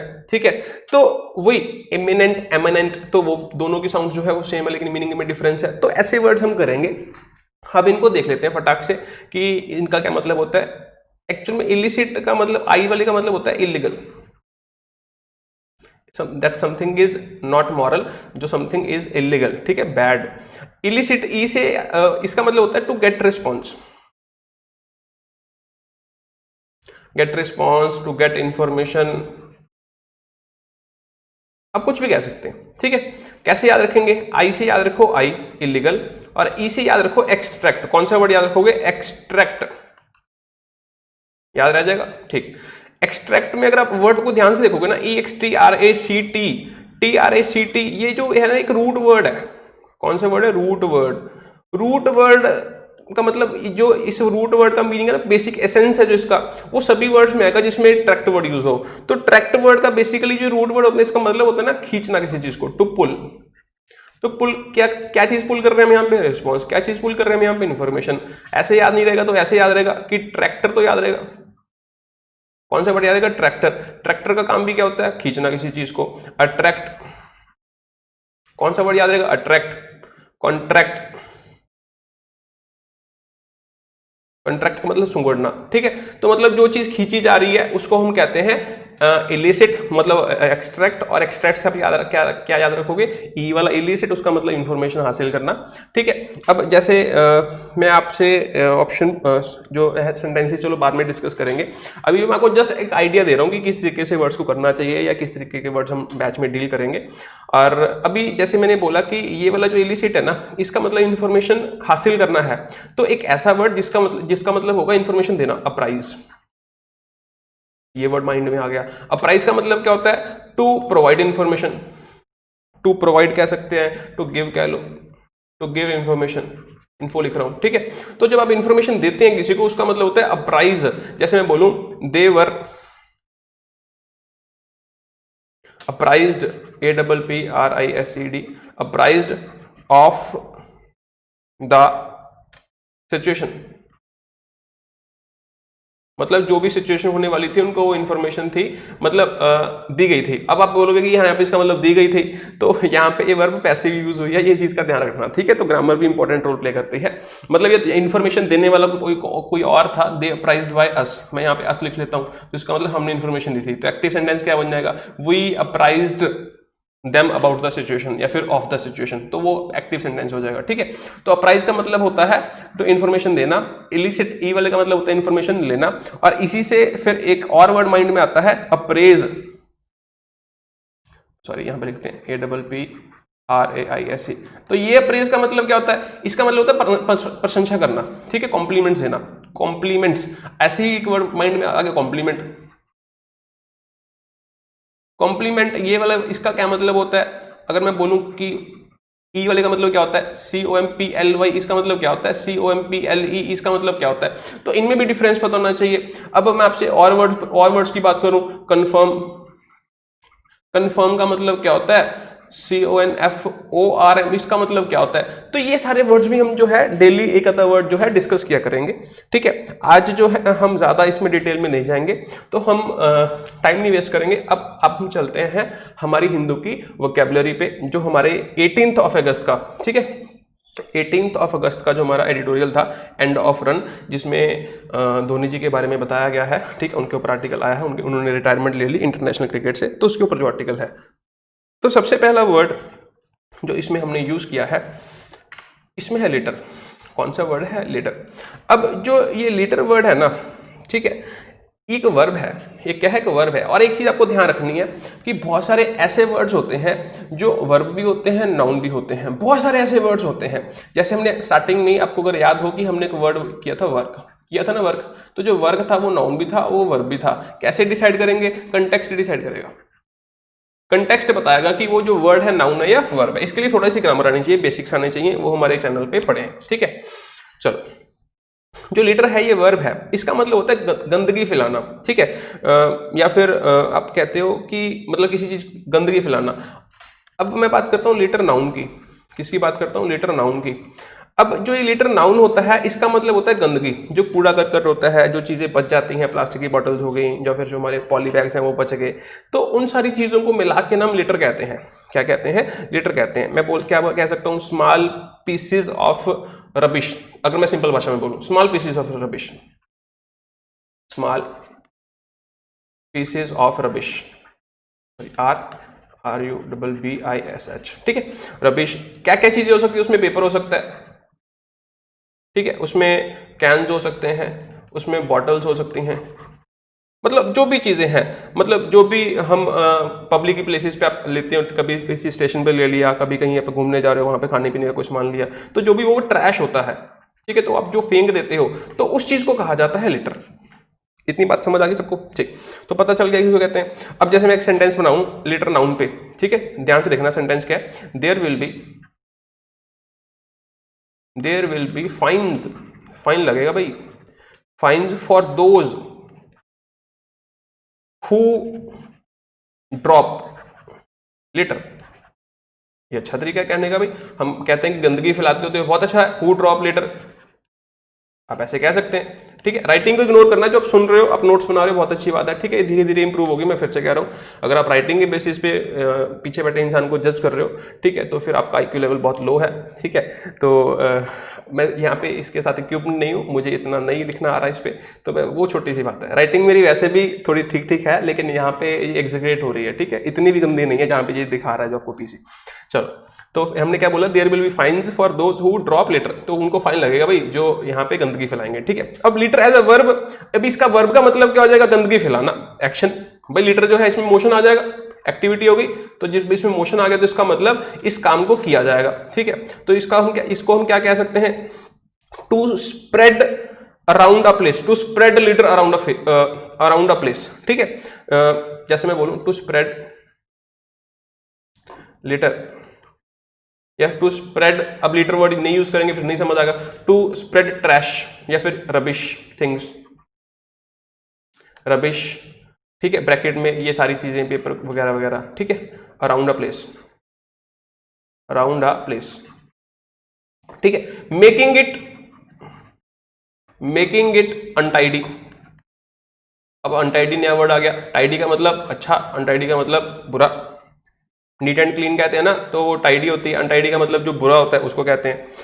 अब जैसे मैं एक एग्जांपल लिख दूं, ठीक है। अब इसको पता है क्या है कि जरूरी नहीं है कि गंदगी की सेंस में ही मतलब यूज किया जाए, कभी कभी इसको अब्स्ट्रैक्ट सेंस में भी यूज कर सकते हैं।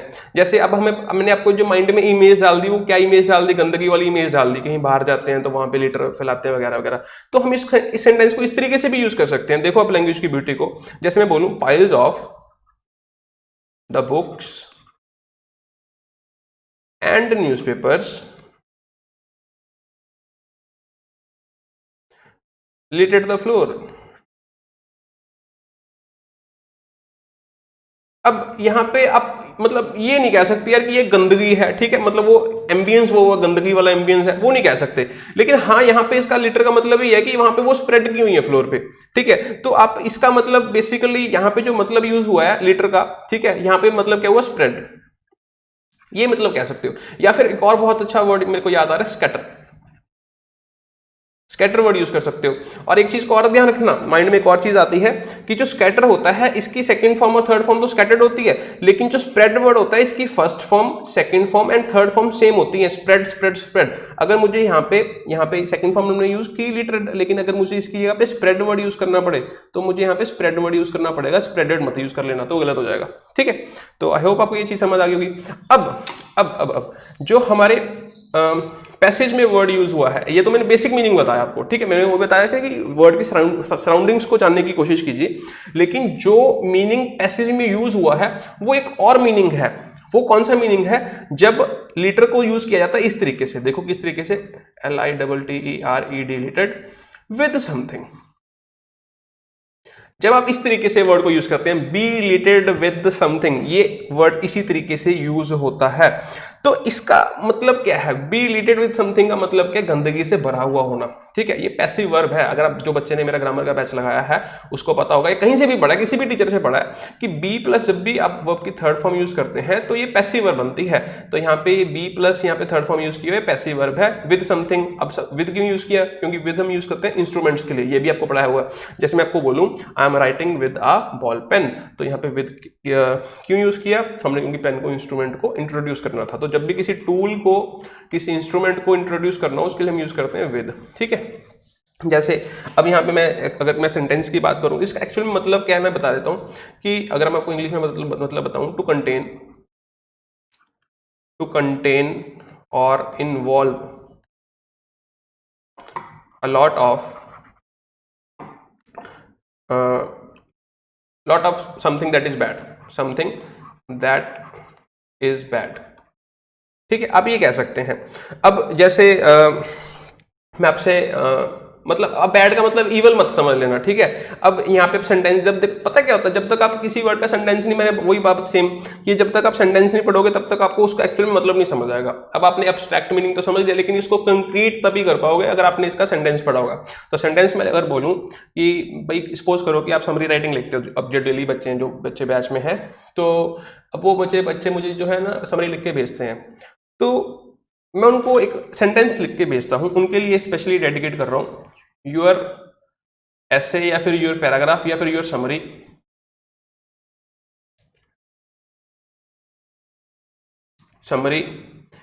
इज रिलेटेड, ठीक है, विद पंचुएशन या स्पेलिंग लिख लो, स्पेलिंग मिस्टेक्स।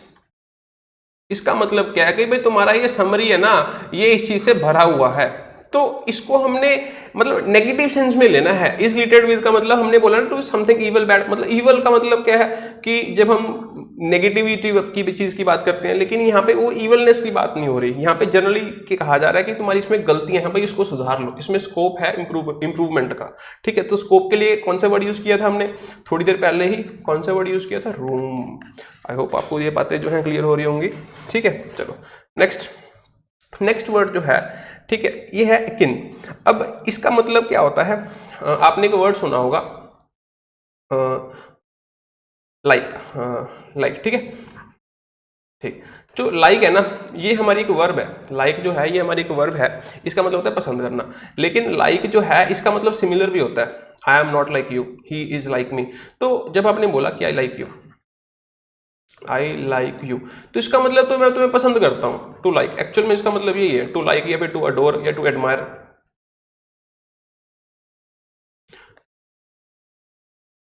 इसका मतलब ये है। लेकिन जब मैं आपने कह दिया कि I am like you not like you, ये बोलते हैं जनरली, चलो मैं ये लिख लेता हूं, तो यहां पे इसका मतलब क्या है कि मैं तुम्हें पसंद नहीं करता, नहीं, इसका मतलब क्या है कि तुम और मैं दोनों सिमिलर नहीं है, डिफरेंट पर्सन है, सेम नहीं है, डिफरेंट है। ठीक है, तो इसका मतलब ये है। तो यहाँ पे जो लाइक है ना, ये प्रेपोजिशन है, अगर आपको पता हो। ठीक है, चलो, तो ये आपको क्यों बता रहा हूँ, आप बोलोगे कि वर्ड तो हमने ये करना है, ठीक है, तो मैं आपको बताना चाहता हूँ कि ये जो लाइक है, पता चल गया यहाँ पे इसका मतलब क्या है, टू बी सिमिलर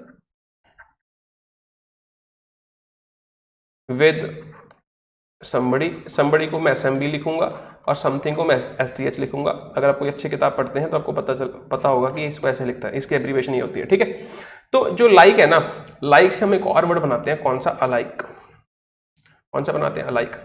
अब फर्क इतना है कि ये वाला जो लाइक है ना, ये भी सिमिलरिटी दिखा रहा है, और ये वाला जो लाइक है ये भी सिमिलरिटी दिखा रहा है। बस फर्क इतना है कि ये लाइक प्रेपोजिशन है और ये लाइक है हमारा एडजेक्टिव।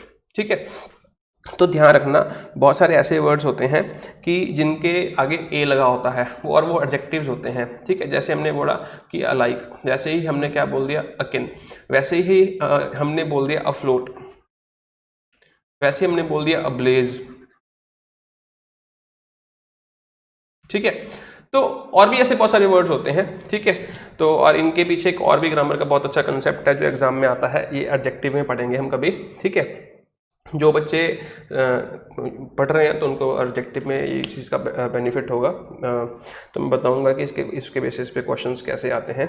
ठीक है, जैसे मैं आपको एक क्वेश्चन मैं आपको जनरली क्वेश्चन दे रहा हूँ, आप कमेंट करके बताना कि वो जो सेंटेंस है सही है या गलत है।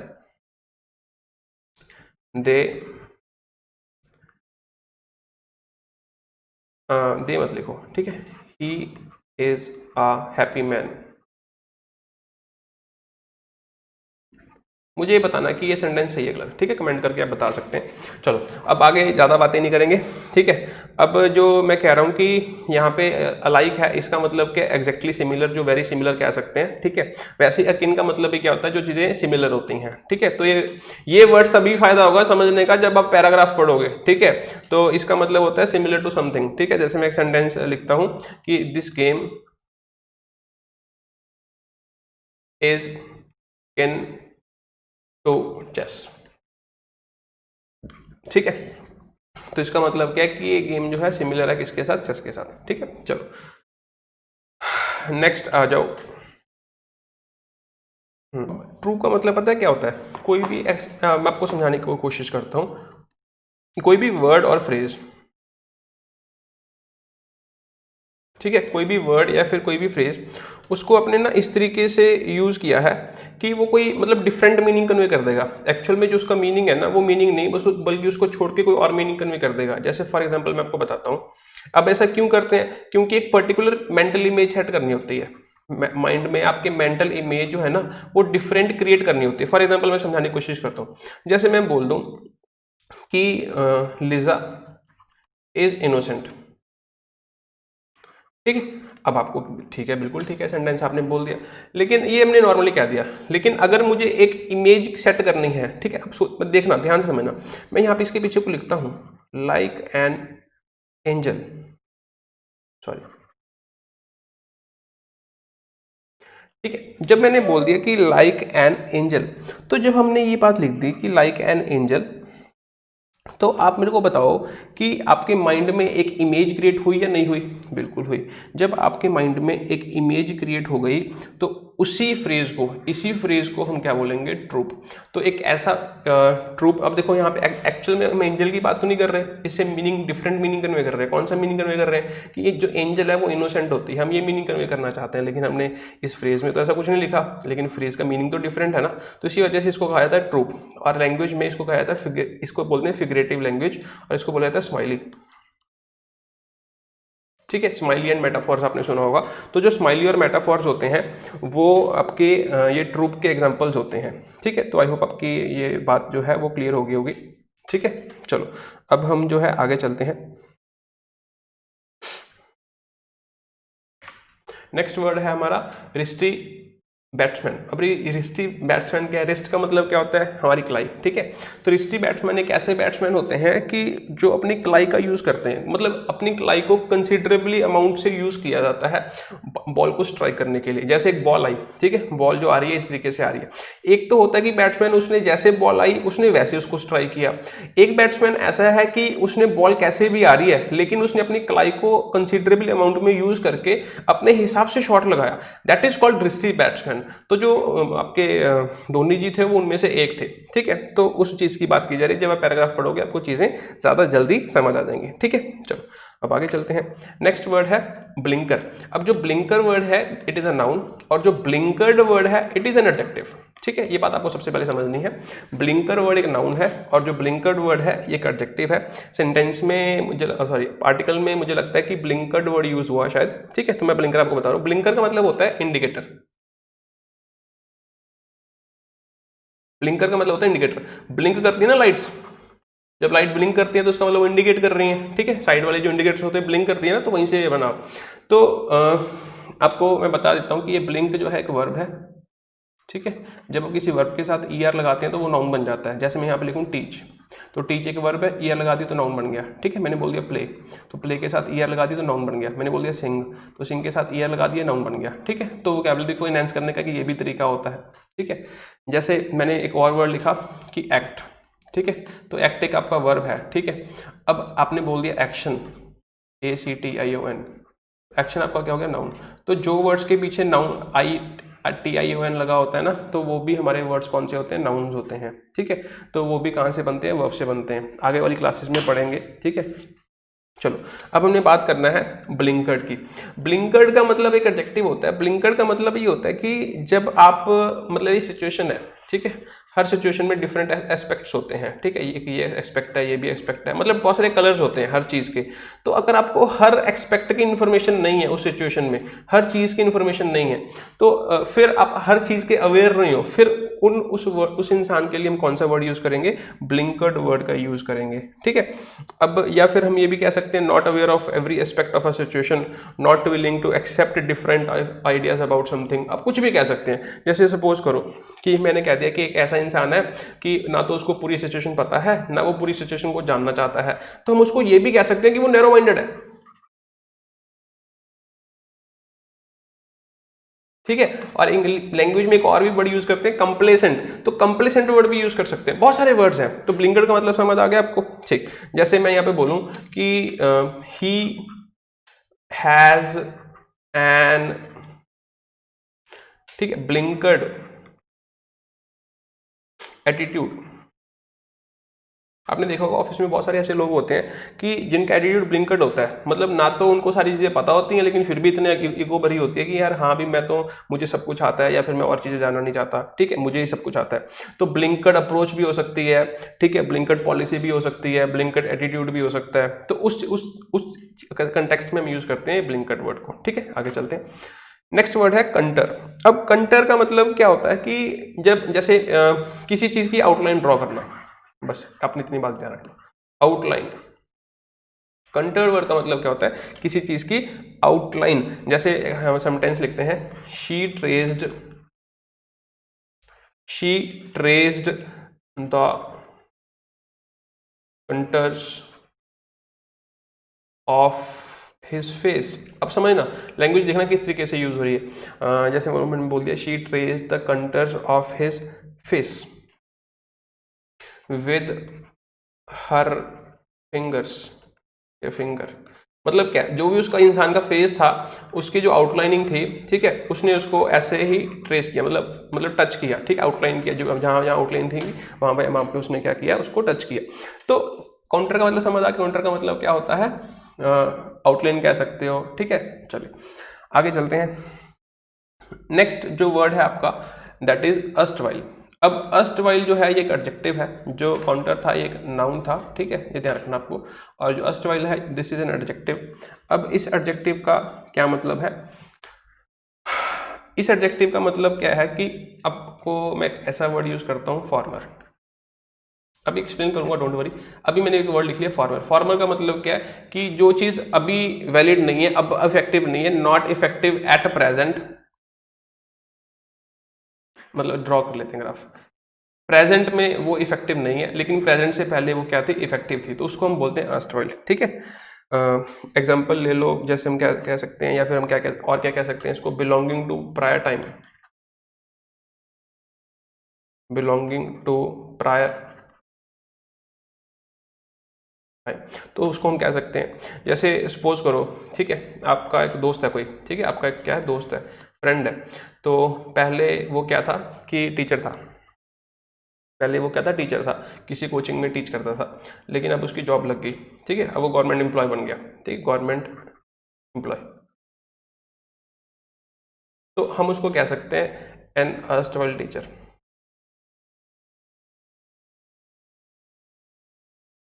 मतलब अब वो टीचर जो अब टीचर नहीं है, अब से पहले पहले टीचर था। क्लियर। चलो नेक्स्ट है बॉक्सी। अब ये बॉक्सी जो वर्ड है, ये किससे बना, बॉक्स से बना, ठीक है। बॉक्सी का मतलब है, बॉक्सी, बॉक्स तो पता है क्या होता है, ठीक है, स्क्वायर शेप जो हम कहते हैं, बॉक्स उसको कह दिया, ठीक है। अब रेक्टेंगल भी हो सकती है, मतलब शेप कुछ भी हो सकती है, बॉक्स का मतलब आप समझते हो क्या होता है, ठीक है। अब बॉक्सी जो है उसी से बना, बॉक्सी का एडजेक्टिव है। बॉक्सी हम वर्ड तब यूज करते हैं जब किसी चीज की जो शेप होती है वो स्क्वेयरिश होती है, स्क्वेयर टाइप होती है, स्क्वेयरिश इन शेप, ठीक है।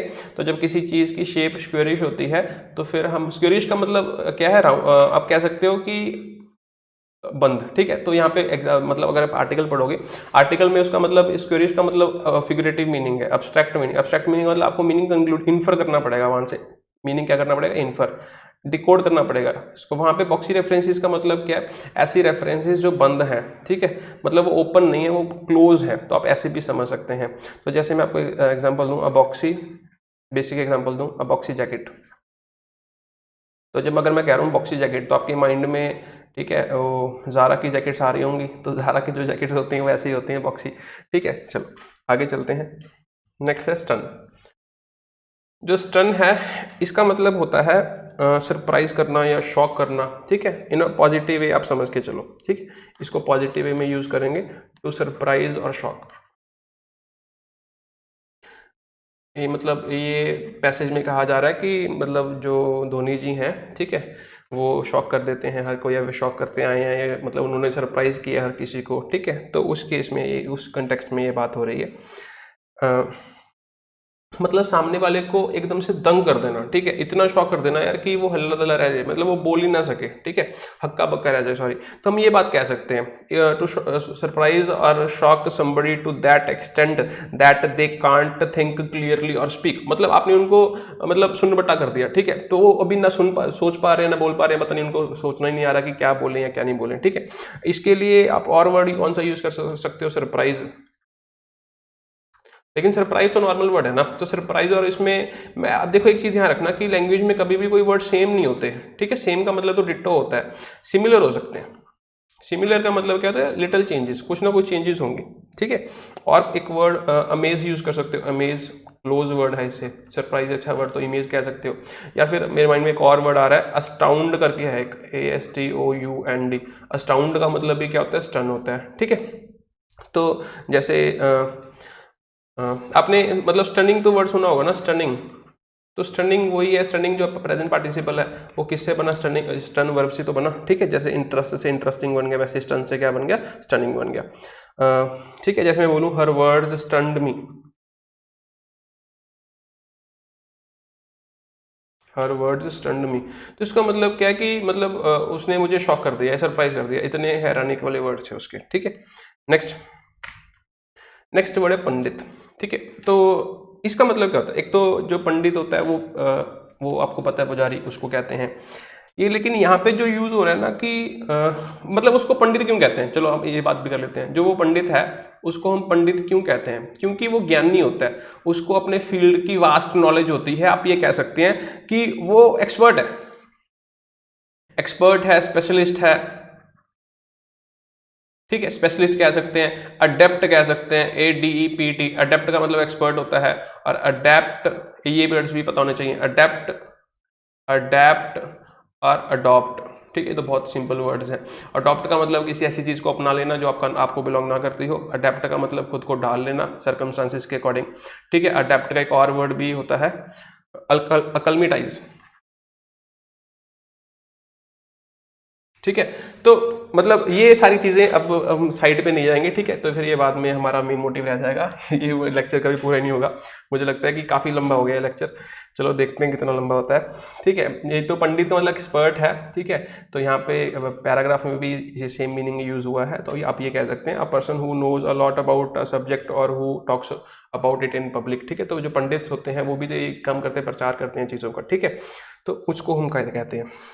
चलो अब नेक्स्ट जो वर्ड है हम चलते हैं,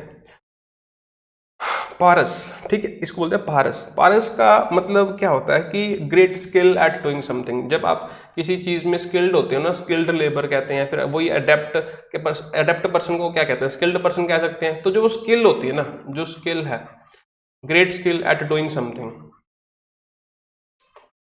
तो उसी स्किल को कहा जाता है पारस, ठीक है, क्लियर है।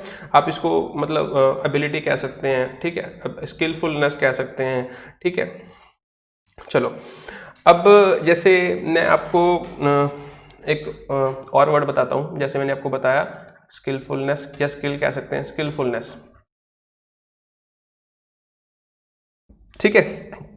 अब एक और वर्ड मैं आपको बता सकता हूँ, क्या कह सकते हैं, अगर आप मुझे याद आ रहा है, आपने वो देखा है बचपन में एक टीवी सीरियल आता था डेक्स्टर, आता था ना, तो वो जो डेक्स्टर था ना उसके पास भी पारस थी, ठीक है। कौन सी पारस थी, डेक्स्टर का मतलब क्या होता है बेसिकली, जो डेक्स्टरटी, DEXTERITY, डेक्स्टरटी का मतलब क्या होता है, इसका मतलब भी सेम होता है, ठीक है। इसका मतलब ये होता है कि अगर किसी के पास स्किल है तो किसी चीज काम को करने की, लेकिन यहाँ पे डेक्स्टरटी में एक चीज ऐड हो जाती है, हाथों का स्किल, स्किल ऑफ हैंड्स। तो आपने देखा होगा कि जो डेक्स्टर है ना वो हाथों से केमिकल्स वगैरह ऐड करता रहता था, मतलब उसके हाथ बहुत कमाल के थे, तो वहीं से उसका नाम पड़ा था डेक्स्टर, ठीक है। तो पारस का मतलब क्या होता है कि किसी स्किल की जब बात करें, ठीक है, जैसे मैं बात करूं एकेडमिक्स पारस, एकेडमिक्स पारस का मतलब क्या होगा, ठीक है, एकेडमिक्स पारस का मतलब क्या होगा कि आपके पास एकेडमिक्स की बहुत अच्छी स्किल है। चलिए आगे चलते हैं, विलो। अब जो विलो वर्ड है इसका मतलब क्या होता है, ये नाउन है बेसिकली, ठीक है। अगर ये नाउन है तो मतलब किसी चीज का नेम होगा, तो ये किसी पेड़ का नेम है, ठीक है। ये पेड़ जो है चाइना में पाया जाता है, CHINA, ठीक है। तो ये चाइना में इसको कहा जाता है कि ये जो पेड़ है ना, ये पेड़ जो होता है बेसिकली वहाँ पे रीजन तो बता दिया, चाइना में पाया जाता है, बेसिकली वहाँ पे पाया जाता है जहाँ पे पानी ज़्यादा होता है, इसको पानी ज़्यादा चाहिए होता है। तो इसके जो लेंथ होती है वो पेड़ लंबा होता है, लॉन्ग, उसके जो लीव्स होते हैं वो भी लंबे होते हैं, ठीक है, वो भी क्या होते हैं, लॉन्ग होते हैं। और इस पेड़ से बनाया जाता है क्रिकेट बैट। क्या बनाया था, क्रिकेट बैट, ठीक है, तो इस चीज़ को ध्यान रखना। तो अब विलो गेम का मतलब पैसेज में वर्ड लिखा हुआ विलो गेम, विलो गेम का मतलब क्या है, क्रिकेट गेम, क्योंकि विलो को उसने क्रिकेट कह दिया वहाँ पे, ठीक है, क्योंकि विलो को आप क्रिकेट बैट भी कह सकते हैं, ठीक है। तो कंटेक्स्ट मैटर करता है कि कौन से कंटेक्स्ट में वो लिखा हुआ है। तो विलो एक पेड़ का नाम है, ठीक है, जो बहुत ही मतलब लंबा होता है और इसको ज़्यादा पानी चाहिए होता है। तो ये मतलब रिवर्स के साइड पे या कैनाल्स के साइड पे ही ज़्यादा प्लांट किया जाता है। और बेसिकली कहाँ से ओरिजिन हुआ इसका, चाइना से ओरिजिन हुआ, ठीक है। चलो, और मतलब अगर मैं और ज़्यादा बात करूँ तो ये जो विलो है ये किस चीज़ को सिग्निफाई करता है, ये इमोरलिटी को सिग्निफाई करता है या फिर रीबर्थ या रिक्रिएशन को सिग्निफाई करता है, ठीक है। अब इसके बारे में पढ़ लेना, मैं थोड़ा सा लिख देता हूँ। रीबर्थ मतलब ये चाइनीज़ की अपनी वो है, ठीक है, कि वो ये मानते हैं कि ये रीबर्थ को जो है सिग्निफाई करता है। चलो, ज़्यादा बातचीत नहीं करेंगे, आगे चलते हैं। डिफाई, तो डिफाई बहुत इजी वर्ड है। डिफाई का मतलब होता है किसी चीज़ को एक्सेप्ट ना करना, रिफ्यूज़ करना, to refuse to do something, ठीक है। तो सिंपल सा वर्ड है। या फिर टू रिफ्यूज़ कह सकते हो, ज़्यादा मैं डिटेल में बात करूँ, किसी का ऑर्डर ना मानना, to refuse to order obey, sorry, to refuse to obey, या फिर टू रिफ्यूज़ टू रिस्पेक्ट, ठीक है। तो बस ये छोटी सी बात आपको ध्यान रखनी है। तो इसका मतलब क्या है कि मतलब एक चीज़ का आपको और ध्यान रखना है कि जब हम डिफाई वर्ड यूज़ करते हैं, इसका मतलब बेसिकली रिफ्यूज़ तो होता ही है, और मतलब रिफ्यूज़ करना किसी के ऑर्डर को या किसी को रिस्पेक्ट ना देना। लेकिन जिस इंसान के बारे में ये बात की जाएगी ना, जिसको रिस्पेक्ट नहीं कर रहे होगे, वो अथॉरिटी में होगा, मतलब उसकी पोस्ट या उसकी ओहदा आपसे बड़ा होगा, ठीक है। बस इस चीज़ का आपको ध्यान रखना है, क्लियर। चलो, जैसे कोई एग्जाम्पल जो है अभी माइंड में जो है नहीं आ रही, चलो जैसे मैं एग्जाम्पल लेता हूँ। I wouldn't have dared to defy my teachers, ठीक है। इसका मतलब क्या है कि मतलब किसी दोस्त वगैरह ने मतलब उनको डिफाई किया होगा, या तो उनको रिस्पेक्ट नहीं की, या फिर उनका कोई ऑर्डर नहीं माना, तो मतलब मैं ये हिम्मत ना कर सकता, ठीक है, मैं नहीं हिम्मत नहीं कर पाता कि जो उसने काम करके दिखाया, ठीक है। तो पैसेज में जो वर्ड यूज़ हुआ है वो यही यूज़ हुआ है। एक्चुअल में एक और साथ में पैसेज में एक वर्ड यूज़ हुआ है, आप इसको ऐसे भी यूज़ कर सकते हैं, डिफाई बिलीफ। डिफाई बिलीफ, जब आप किसी बिलीफ को डिफाई करते हैं, ठीक है, या फिर किसी एक्सप्लेनेशन को, मतलब इस कंटेक्स्ट में भी यूज़ किया जाता है। इसका डिफरेंट कलर है वर्ड का, समझ लीजिए। किसी एक्सप्लेनेशन को, किसी डिस्क्रिप्शन को, मतलब डिस्क्रिप्शन लिख देता हूँ, डिस्क्रिप्शन को पूरा नहीं लिख रहा, किसी ऑड्स को, ऑड्स का मतलब समझते, प्रोबेबिलिटी, ऑड्स का मतलब क्या होता है, प्रोबेबिलिटी, ठीक है, ध्यान रखना। पॉसिबिलिटी किसी चीज़ की होने की, किसी चीज़ की होने के पॉसिबल आउटकम्स, ठीक है। तो आपने ये प्रोबेबिलिटी चैप्टर में पक्का पढ़ा होगा, व्हाट आर द ऑड्स, तो आपने ये पक्का पढ़ा होगा मुझे लगता है। तो ऑड्स के मतलब प्रोबेबिलिटी या पॉसिबल आउटकम्स होते हैं, ठीक है। या फिर मतलब ऐसी चीज़ें जब हम बोलते हैं डिफाई बिलीफ या एक्सप्लेनेशन या फिर डिस्क्रिप्शन या फिर ऑड्स, जब आप इस कंटेक्स्ट में यूज़ करते हैं ना, तो इसका मतलब पता है क्या है कि आप इस बिलीफ को मतलब एक्सेप्ट नहीं कर पा रहे, वो इतना स्ट्रांग है, आप उसको रिफ्यूज करते हो यार। कि जैसे आपने कह दिया कि ही डिफाइड द एक्सप्लेनेशन, तो जब आपने बोल दिया कि ही डिफाइड द एक्सप्लेनेशन, तो इसका मतलब क्या है कि वो इतनी शानदार एक्सप्लेनेशन थी कि मैं उसको एक्सेप्ट ही नहीं कर पाया। जैसे मैं एक सेंटेंस यूज करता हूं, मन में आ रहा है जो, the beauty of the scene, scenery जिसको हम बोलते हैं, ठीक है, स्पेक्टिकल बोलते हैं जिसको हम, डिफाइज डिस्क्रिप्शन। मतलब ये जो ब्यूटी है ना, इसकी डिस्क्रिप्शन को जो है मतलब डिफाई कर रही है, ठीक है। तो मतलब इसकी इतनी शानदार है कि हम उस चीज़ को एक्सेप्ट ही नहीं कर पा रहे, क्लियर। चलो, इस सेंस में हमने इस वर्ड को यूज कर लिया। नेक्स्ट वर्ड वही ऑड्स जो मैंने आपको अभी बताया। तो ऑड्स का मतलब क्या होता है, पॉसिबल आउटकम होता है, या possibility of something to happen या फिर टू बी डन, ठीक है। तो मैं सिंपली वर्ड लिख देता हूँ पॉसिबिलिटी, ठीक है। ज़्यादा डिटेल में अब क्या कह सकते हैं कि चलो सेंटेंस लिख देते हैं, सेंटेंस से क्लियरिटी हो जाएगी। The odds are very much in our favour, ठीक है, the odds are very much in our favour, तो इसका मतलब क्या है कि we are likely to succeed, ठीक है, तो इसका बेसिक यही मतलब है। चलो आगे चलते हैं। एस्थेटिक, तो एस्थेटिक का मतलब क्या होता है, रिलेटेड टू ब्यूटी, ब्यूटीफुल, ठीक है, तो बस इसका मतलब बेसिक सिंपल सा मतलब है, और तो कुछ नहीं है, ठीक है। ब्यूटीफुल या ब्यूटी के लिए एक और भी वर्ड यूज करते हैं, अपीलिंग, ठीक है, अपीलिंग का मतलब ये होता है ब्यूटीफुल होता है। अब जैसे धोनी जी के लिए पैसेज में ये वर्ड यूज किया गया है, क्या मैं आपको थोड़ा सा कंटेक्स्ट समझा देता हूँ। तो उन्होंने लिखा है कि एस्थेटिक, ठीक है, aesthetic was is not strong point, ऐसा कुछ है, was not his strong point, ठीक है, तो ऐसा कुछ है। मतलब क्या है कि मतलब जो धोनी था वो मतलब उसकी रंग रूप या उसका सूरत बहुत ज़्यादा अच्छी नहीं थी, ठीक है, लेकिन साथ में कंट्रास्ट में लिखा हुआ है कि बट, आगे मैं वर्ड कर पाऊंगा तो, लेकिन साथ में लिखा हुआ है, आगे भी वर्ड करते हैं। अब जैसे ये एथलेटिज्म, अब लिखा हुआ है कि अब ये जब सेंटेंस पढ़ोगे आपको क्लियर हो जाएगा, लेकिन उसके आगे उन्होंने शायद कुछ ऐसा करके लिखा हुआ है, good was not good at, या फिर उसने लिखा athletics was not his strong point, ठीक है, बट सुप्रीम एथलेटिज्म, ऐसा कुछ है। सुप्रीम एथलेटिज्म का मतलब क्या, एथलेटिक का मतलब क्या होता है, एथलेटिक का मतलब, एथलेटिज्म का मतलब क्या होता है, पावर, पावर का मतलब स्ट्रेंथ,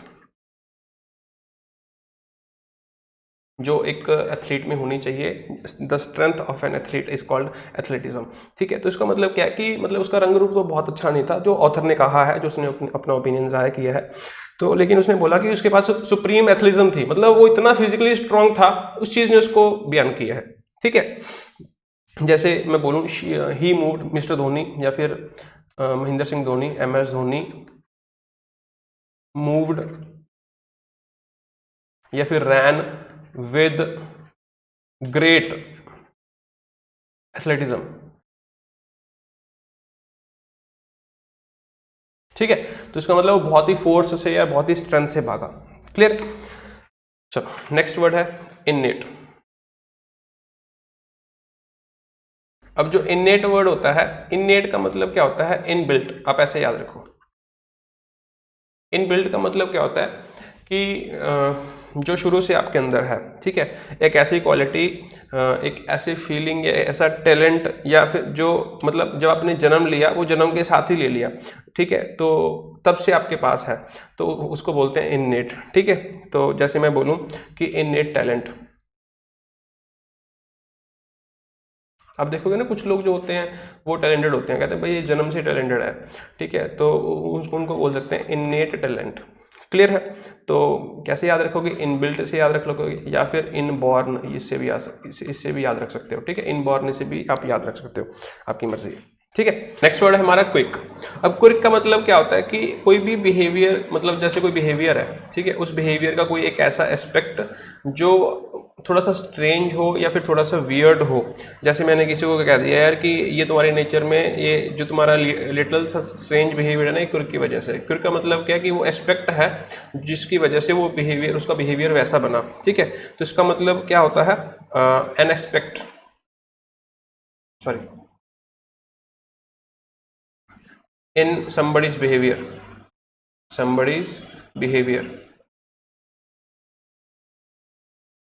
ठीक है, दैट मेक्स हिम और हर बिहेव लिटिल स्ट्रेंज और डिफरेंट, क्लियर। चलो अब आपने अगर मैं आपको बोलूं कि इसका जो सिनोनियम है, या फिर इसका आपने एक वो वर्ड सुना होगा, पिक्युलरिटी,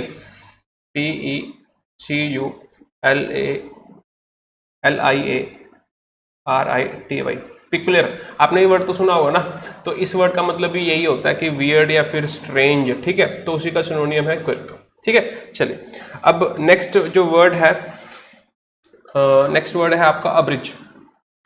चलिए अब्रिज का मतलब क्या होता है कि जब आपके पास कोई बड़ा सारा एसे है, ठीक है, आपने उस एसे में से कोई छोटे जो फालतू की चीज़ें काटनी है, ठीक है, फालतू की चीज़ें काट के आपने उसको शॉर्ट करना है, तो उस प्रोसेस को कहते हैं अब्रिज।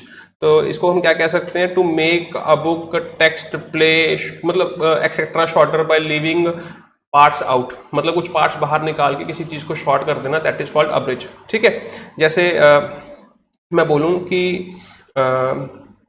ब्रिज का मतलब बेसिकली हम कह सकते हैं छोटा करना, या फिर मैं और कौन सा वर्ड यहाँ पे यूज कर सकता हूँ, कंडेंस, कंडेंस कह सकते हैं, या फिर हम कह सकते हैं कट शॉर्ट, ये वर्ड भी यूज होता है।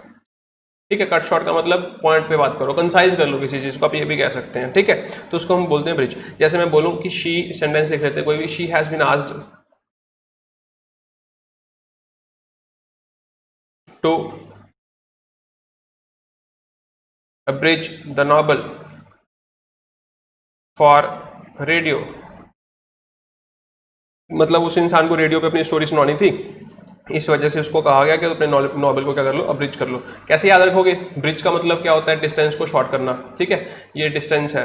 ठीक है, तो हमें पता है कि ब्रिज का मतलब पर्पस क्या होता है कि किसी चीज़ को शॉर्ट कर देना। ठीक है, तो मैंने क्या कह दिया कि वहीं से हमने याद कर रख लिया अब्रिज। अब्रिज का मतलब क्या है, पार्ट्स को लीव आउट करके किसी चीज़ को शॉर्ट कर देना। ठीक है, नेक्स्ट आगे चलते हैं। चलिए, नेक्स्ट वर्ड जो है दैट इज एस्टीट।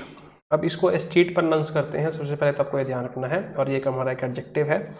एस्टीट का मतलब होता है कि एक ऐसे इंसान के लिए ये वर्ड यूज़ किया जाता है जो बहुत चुस्त है, चालाक है। अगर कोई इंसान किसी सिचुएशन में से निकल के उस सिचुएशन को पॉजिटिवली लेता है, या फिर हम कह सकते हैं उस सिचुएशन को ट्रिक कर देता है।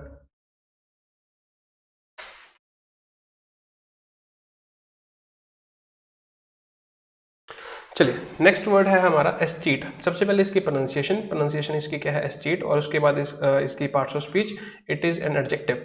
तो ये एक ऐसे इंसान के लिए ये वर्ड यूज़ किया जाता है जो हम कहते हैं कि बहुत क्लेवर है या क्विक है, कि एक डिफ़िकल्ट सिचुएशन में चला गया सपोज कोई इंसान, और उस इंसान को उस सिचुएशन से कैसे टैकल करना है और उस सिचुएशन को कैसे डील करना है उसके साथ। तो उस अगर वो इफेक्टिवली डील कर पा रहा है और वो बहुत क्विक है, ठीक है, और उसने ऐसा कुछ किया कि वो सिचुएशन से बाहर निकला है, या फिर उसने क्या किया, उस सिचुएशन से कुछ एडवांटेज ले ली, तो ऐसे इंसान के लिए यूज़ किया जाता है एस्टीट वर्ड। जैसे फॉर एग्जांपल मैं इसको कैसे बोलूँ कि एन एस्टीट पॉलिटिशियन, एन एस्टीट पॉलिटिशियन, जैसे ये बेस्ट एग्जांपल है। जैसे सपोज करो कि वो पॉलिटिशियन है और वो अपनी स्पीच देने किसी स्टेज पे, किसी मंच पे चले गए, और वहाँ पे किसी इंसान ने उनको क्वेश्चन रेज किया कि आपकी सरकार ने 5 साल में या 10 साल में क्या किया है। तो वो सपोज करो कि उसने कुछ भी नहीं किया, उस सरकार ने कुछ भी नहीं किया, तो वो उस सिचुएशन को कैसे इफेक्टिवली वहाँ पे उसके साथ डील करेगा, उस क्वेश्चन के साथ डील करेगा, कि उसको नेगेटिव कंटेक्स्ट को उसको पॉजिटिव बना देगा, मतलब वहाँ पे पॉइंट बना लेगा। तो ऐसे इंसान के लिए वर्ड की यूज़ किया जाता है एस्टीट। क्लियर होगी बात। चलो, हम जनरली इसको क्या बोल सकते हैं, वेरी क्विक। मतलब क्विक का मतलब जिसका रिस्पांस बहुत अच्छा हो, उसने ऐसा कुछ रिस्पांस दे दिया कि जो चीज़ें थी उसके फेवर में चलेगी। ठीक है, वेरी क्विक कह सकते हो, क्लेवर कह सकते हो। ठीक है, एक और वर्ड होता है ऑरेटर। जो ऑरेटर वर्ड होता है ना, ऑरेटर वर्ड का मतलब होता है, ऑरेटर एक ऐसे इंसान के लिए यूज़ किया जाता है जो एक अच्छा स्पीच दे, अच्छा भाषण देने वाला हो। जैसे बेस्ट एग्जांपल है मोदी जी। ठीक है, तो मुझे लगता है कि अभी वो इसी रैंक पे भी हैं, शायद 5th या 6th रैंक पे हैं ऑल ओवर वर्ल्ड, की उनकी जो स्पीच होती है वो बहुत पावरफुल होती है, बहुत अच्छी होती है। ठीक है, तो आपको पता चल गया स्ट्रीट का मतलब क्या होता है। चलिए, अब हम और भी बोल सकते हैं, एन स्ट्रीट बिजनेसमैन या स्ट्रीट ऑब्जर्वर। कोई ऐसा ऑब्जर्वर का मतलब कोई भी हो सकता है, बिजनेसमैन का मतलब कि उसको घाटा पड़ रहा है, उसको नेगेटिविटी आ रही है, या फिर कोई ऐसी स्टेज आ रही है उसमें से उसने एडवांटेज ले ली। ठीक है, या फिर उसने ऐसा कुछ डिसीजन लिया कि चीज़ें उसके फेवर में चलेंगी, तो उसके लिए भी स्ट्रीट वर्ड यूज़ किया जा सकता है। क्लियर। और इसके लिए हम एक और वर्ड भी यूज़ करते हैं सिनोनियम, जैसे इसको बोलते हैं श्रेड, SHREWD। तो श्रेड वर्ड याद रखना कि ये भी इसका सिनोनियम है। क्लियर। चलो आगे चलते हैं। नेक्स्ट वर्ड है हमारा वॉक। जो वॉक है, या तो आप बहुत कॉमन वर्ड है, मुझे लगता है शायद एक ब्रांड का भी नाम है, आई एम नॉट श्योर। तो ये वॉक का मतलब होता है fashion. It is related to fashion. Related to fashion का मतलब क्या है कि if something is in vogue, it is popular, if not it is unpopular, सीधी सी बात है। अगर कोई वॉग में, अगर कोई चीज़ वॉग में है तो इसका मतलब वो पॉपुलर है, वो फैशनेबल है, वो लेटेस्ट ट्रेंडी है। अगर वो नहीं है तो इसका मतलब वो फैशनेबल, अगर वो वॉग नहीं है तो इसका मतलब वो फैशनेबल नहीं है। तो ठीक है, तो हाँ, आगे चलते हैं। नेक्स्ट वर्ड, ये तो इजी वर्ड है। नेक्स्ट है एमिनेंट। जैसे मैंने आपको स्टार्टिंग में बताया था कि हम एमिनेंट वर्ड जो है वो डिस्कस करेंगे। तो एमिनेंट जो वर्ड है ना, ये एडजेक्टिव है। Eminent, IMMINENT। एक और वर्ड होता है IMMANENT, ये आगे आगे डिस्कस करेंगे। ठीक है, ये इसको बोलते हैं एमनेंट, ये भी हमारा एडजेक्टिव होता है। और ऊपर वाला है एमिनेंट। एमिनेंट का मतलब होता है कोई ऐसी चीज़, कोई ऐसी घटना जो बहुत ही जल्दी होने वाली है। Something that is likely to happen very soon. आप ये क्या बात कह सकते हैं, जैसे मैं आपको एक बहुत सिंपल एग्जाम्पल देता हूँ, उससे आप बहुत जल्दी जो है रिलेट कर लोगे और समझ जाओगे। कोई एक पटाखा है, फायरवर्क्स है, ठीक है, फायरवर्क है वही, ठीक है, पी लिख दिया, सॉरी, ठीक है। तो फायरवर्क है एक, ठीक है, और उसको आपने लाइट किया, उसको आपने जला दिया, और जो उसका फटना है, ठीक है, जो फूटेगा, तो उसका जो फटना है वो एमिनेंट है। एमिनेंट का मतलब क्या है, वो बहुत ही जल्दी होने वाला है। ठीक है, इसको कैसे आपने और कैसे सुना होगा, अब आई होप आपको क्लियर हो गया होगा। और कैसे सुना होगा आपने वर्ड, आपने ये पक्का सुना होगा, eminent danger. Eminent danger, eminent danger का मतलब क्या है कि भाई खतरा मंडरा रहा है, कुछ ना कुछ दिक्कत होने वाली है। या फिर आपने ये बहुत सुना होगा, an attack that seems eminent. ठीक है, तो किसी राजे ने या फिर किसी सोल्जर ने राजे को आके बोला एक ऐसा अटैक है जो एमिनेंट है, मतलब कोई ना कोई हम पे अटैक करने वाला है, हमें बचा लो। ठीक है, तो इस तरीके से एमिनेंट वर्ड को यूज किया जाता है। अब एमिनेंट का बात कर रहा था, एमिनेंट नेक्स्ट वर्ड है हमारा। एमिनेंट का मतलब ये भी हमारा एक एडजेक्टिव है, जैसे कि मैंने आपको बताया। एमिनेंट का मतलब क्या होता है कि मतलब अगर कोई ऐसी चीज कि ऐसा इवेंट, ऐसा कोई एट्रीब्यूट जो नेचुरली प्रेजेंट है, ऐसा कोई एट्रीब्यूट जो नेचुरली प्रेजेंट है किसी जगह पे,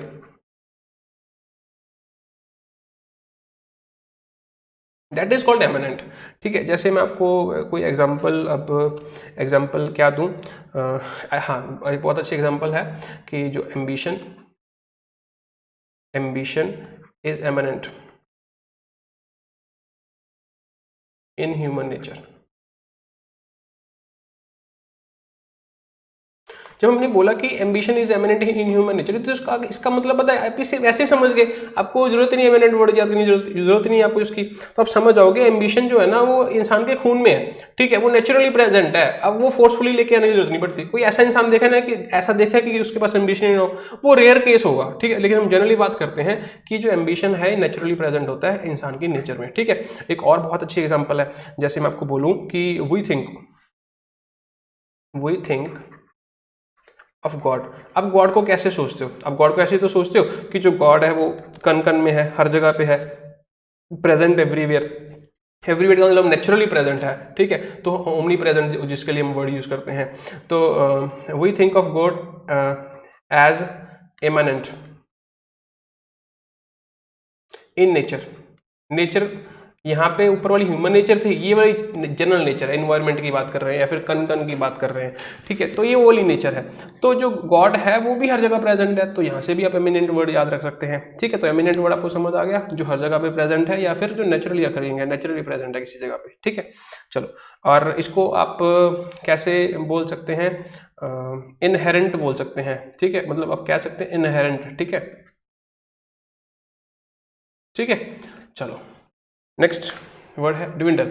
अब जो ड्विंडल वर्ड है ये हमारा एक वर्ब है, ये हमारा क्या है, एक वर्ब है। और इसका मतलब क्या होता है कि किसी चीज़ का धीरे से कम होना, जैसे ग्रेजुअली कम होना। जो बच्चों ने टेंस पढ़ा है मेरे से वो इस ग्राफ ये गलत बन गया, ये ग्राफ ये एक्स वाई है, ये एक्स है, ये वाई है, आप ऐसे समझ लो। ठीक है, और कोई चीज़ है वो धीरे से कम हो रही है, धीरे धीरे से कम हो रही है, दैट इज कॉल्ड डिविंडल। तो डिविंडल का मतलब है किसी चीज़ का टू बिकम ग्रेजुअली लेस और स्मॉलर इन अमाउंट और नंबर। ठीक है, अब जैसे आप, मैं सबसे बेस्ट एग्जांपल देता हूँ, आप बहुत जल्दी समझ जाओगे। डिविंडलिंग, अगर मैं लिखूँ डिविंडलिंग वर्ब है तो प्रेजेंट पार्टिसिपल लगा के मैंने यहाँ पे लिख दिया डिविंडलिंग ऑडियंस। तो अगर मैं बोल रहा हूँ डिविंडलिंग ऑडियंस, तो ड्विलिंग ऑडियंस का मतलब क्या है कि जब आपने भाषण देना स्टार्ट किया, कोई पॉलिटिशियन गए और उन्होंने भाषण देना स्टार्ट कर दिया, तो वहाँ पे 500 लोग बैठे थे, ठीक है, लेकिन उनका भाषण जो था वो बहुत ही फेक था या बोरिंग था, कुछ भी समझ लो। तो जो ऑडियंस है वो डिविंडल करना स्टार्ट कर दिया उसने। डिविंडल का मतलब क्या है कि लास्ट में मैंने कहा दिया 50 नंबर रह गया, तो ये 500 से जो 50 होने का प्रोसेस है ना, दिस इज कॉल्ड डिविंडल। क्लियर, ठीक है। जैसे किसी पार्टी वर्कर को सपोर्ट बहुत ज़्यादा थी, तो जो सपोर्ट है वो डिविंडलिंग सपोर्ट, मैंने बोल दिया जो सपोर्ट है वो डिविंडल हो गई, द सपोर्ट गॉट डिविंडल। तो इसका मतलब क्या कि जो सपोर्ट है वो धीरे धीरे कम होनी स्टार्ट हो गई। क्लियर, तो डिविंडल का मतलब क्या है, किसी चीज़ का रिड्यूस होना, किसी चीज़ का ग्रेजुअली कम होना। ठीक, नेक्स्ट वर्ड पे चलते हैं। ये वर्ड है पेंथन। पेंथन वर्ड मतलब मुझे पता नहीं आप इसको किस तरीके से सोचते हो, लेकिन जब भी मैं पेंथन वर्ड मेरे माइंड में, जब मैंने पहली बार पढ़ा था, तो मेरे माइंड में आप ये समझो कि ऐसा आया था कि ये बहुत स्ट्रांग वर्ड है, it is a very strong word, you know. तो आपके माइंड में आप पता नहीं आप रियलाइज़ कर पा रहे हो या नहीं कर पा रहे हो, लेकिन मुझे ऐसा ही फील हुआ था। तो अब ये जो वर्ड है, सबसे पहले तो हमें ये समझना है कि नाउन है, ठीक है, और ये एक ऐसे इंसान के लिए यूज़ किया जाता है जो कि बहुत पावरफुल है। पावरफुल का मतलब आप ऐसे समझ लो कि वो गॉड है, आप ऐसे समझ लो, ठीक है। गॉड्स मतलब जो भी भगवान होते हैं नेशंस के, या फिर कोई भी नेशन को कोई भगवान रहा है, उसके लिए हम ये पेंथन वर्ड यूज़ कर सकते हैं। क्यों? क्योंकि इसको हम पॉजिटिव सेंस में भी यूज़ कर सकते हैं, पॉजिटिव सेंस में ही जनरली यूज़ किया जाता है। जैसे मैं यहाँ पे बोलूँ द एंशियंट इजिप्टियन पेंथन, तो इसका मतलब क्या है कि जो उस टाइम का जो गॉड था, ठीक है, उसकी बात की जा रही है। अब यहाँ पे जो मतलब जो पैराग्राफ में ये वर्ड यूज़ हुआ है, तो ये एज अ पावरफुल गॉड या गॉड की तरह तो यूज़ नहीं हुआ, लेकिन ये उस तरीके से यूज़ हुआ कोई एक ऐसा पर्सन जो बहुत ही फेमस हो, तो वो उसको भी लोग गॉड मानने लग जाते हैं। जैसे the God of cricket, the God of cricket, the God of Bollywood, the God of Bollywood is हुम अमिताभ बच्चन जी, ठीक है, the God of cricket is हुम सचिन तेंदुलकर। तो वैसे ही जो पेंथन वर्ड है, तो वो क्रिकेट में यूज़ किया गया है कि जो धोनी है, तो एक्चुअल में वो कहना क्या चाहता है, जो ऑथर है वो ये कहना चाहता है कि धोनी जो है ना वो पेंथन है। पेंथन का मतलब क्या है, ऑल्दो उसने क्रिकेट जो है वो छोड़ दी, इंटरनेशनल क्रिकेट उसने रिजाइन दे दिया, ठीक है, और उसने जो टेस्ट सीरीज है वो भी रिजाइन दे दिया, स्टिल ही इज अ पेंथन। तो उसने क्योंकि जो धोनी है ना, आप देखोगे कि बहुत सारे लोग आए, बहुत सारे लोग चले गए, लेकिन धोनी एक ऐसा क्रिकेटर है जिसने मतलब लोगों के दिलों में जगह बनाई है, मुझे ये लगता है, ठीक है। पर मतलब मैंने बहुत ज़्यादा क्रिकेट नहीं देखी, लेकिन फिर भी मुझे ये लगता है कि एक अटैचमेंट है, ऐसा कुछ लगता है। ऑल्दो विराट में भी है, लेकिन वो न्यू कमर्स है, मतलब मैं बोलता ये बात अच्छा नहीं लग रहा, लेकिन स्टिल मुझे ये फील होता है कि जो धोनी ने रिस्पेक्ट या फिर धोनी ने जो हर्ट्स में स्पेस क्रिएट की है, जगह बनाई है, वो बहुत ही मतलब लॉन्ग टर्म चलेगी, लॉन्ग लास्टिंग है। तो इसी वजह से उसके लिए जो वर्ड यूज़ किया, वो कौन सा वर्ड यूज़ किया, पेंथन, ठीक है। मतलब उसका कहने का इम्पैक्ट रहेगा, आप ये कह सकते हो, इम्पैक्ट रहेगा धोनी का, बहुत लंबे टाइम तक इम्पैक्ट रहेगा। ऑल्दो उसने क्रिकेट छोड़ दी, फिर भी क्या रहेगा, इम्पैक्ट। तो वो बहुत फेमस है किसी उसमें क्रिकेट में। तो चलो अभी आपको ये वर्ड समझ आ गया, तो हमारा ऐसे हमारा पैसेज खत्म होता है। तो आज की वीडियो में हम इतना ही करेंगे, और ये 18 अगस्त की वीडियो है, और ये आपको अपलोड हो रही है 19 अगस्त को, ठीक है। अभी मैं ट्राई करूँगा, अभी काफ़ी लेट हो गया हूँ, स्टिल आई विल ट्राई कि मैं ये अपलोड कर दूँ और आपको मिल जाए। और जो 19 अगस्त की वीडियो है, जो आर्टिकल है, और ये आपको 20 को मिलेगा, और 20 का भी आपको 20 को ही मिल जाएगा, ठीक है। तो अभी के लिए इतना ही, और अगर आपको इस वीडियो में कुछ कमी लगी हो तो उसको ज़रूर कमेंट कीजिए, और कुछ अच्छा लगा हो तो वो भी कमेंट करके बताइए, और सब्सक्राइब कीजिए हमारे चैनल को जो ये फर्स्ट टाइम देख रहे हैं। और जो बैच की इन्फॉर्मेशन है, ठीक है, तो आप लेना चाहते हैं, तो मतलब ये जो वोकैबुलरी वाला बैच है, ये डेमो वीडियो है, तो अगर बैच लेना चाहते हैं तो उसमें 7347416200 पे आपको व्हाट्सएप करना है, तो मैं आपको सब सारा समझा दूंगा, ठीक है। तो बैच की जो फीस रहेगी वो 500 रुपीज़ है, और 60 आवर्स का ये बैच रहेगा, ठीक है। तो मिलते हैं फिर क्लास में, आपको नेक्स्ट क्लास में। Thank you, bye bye, take care.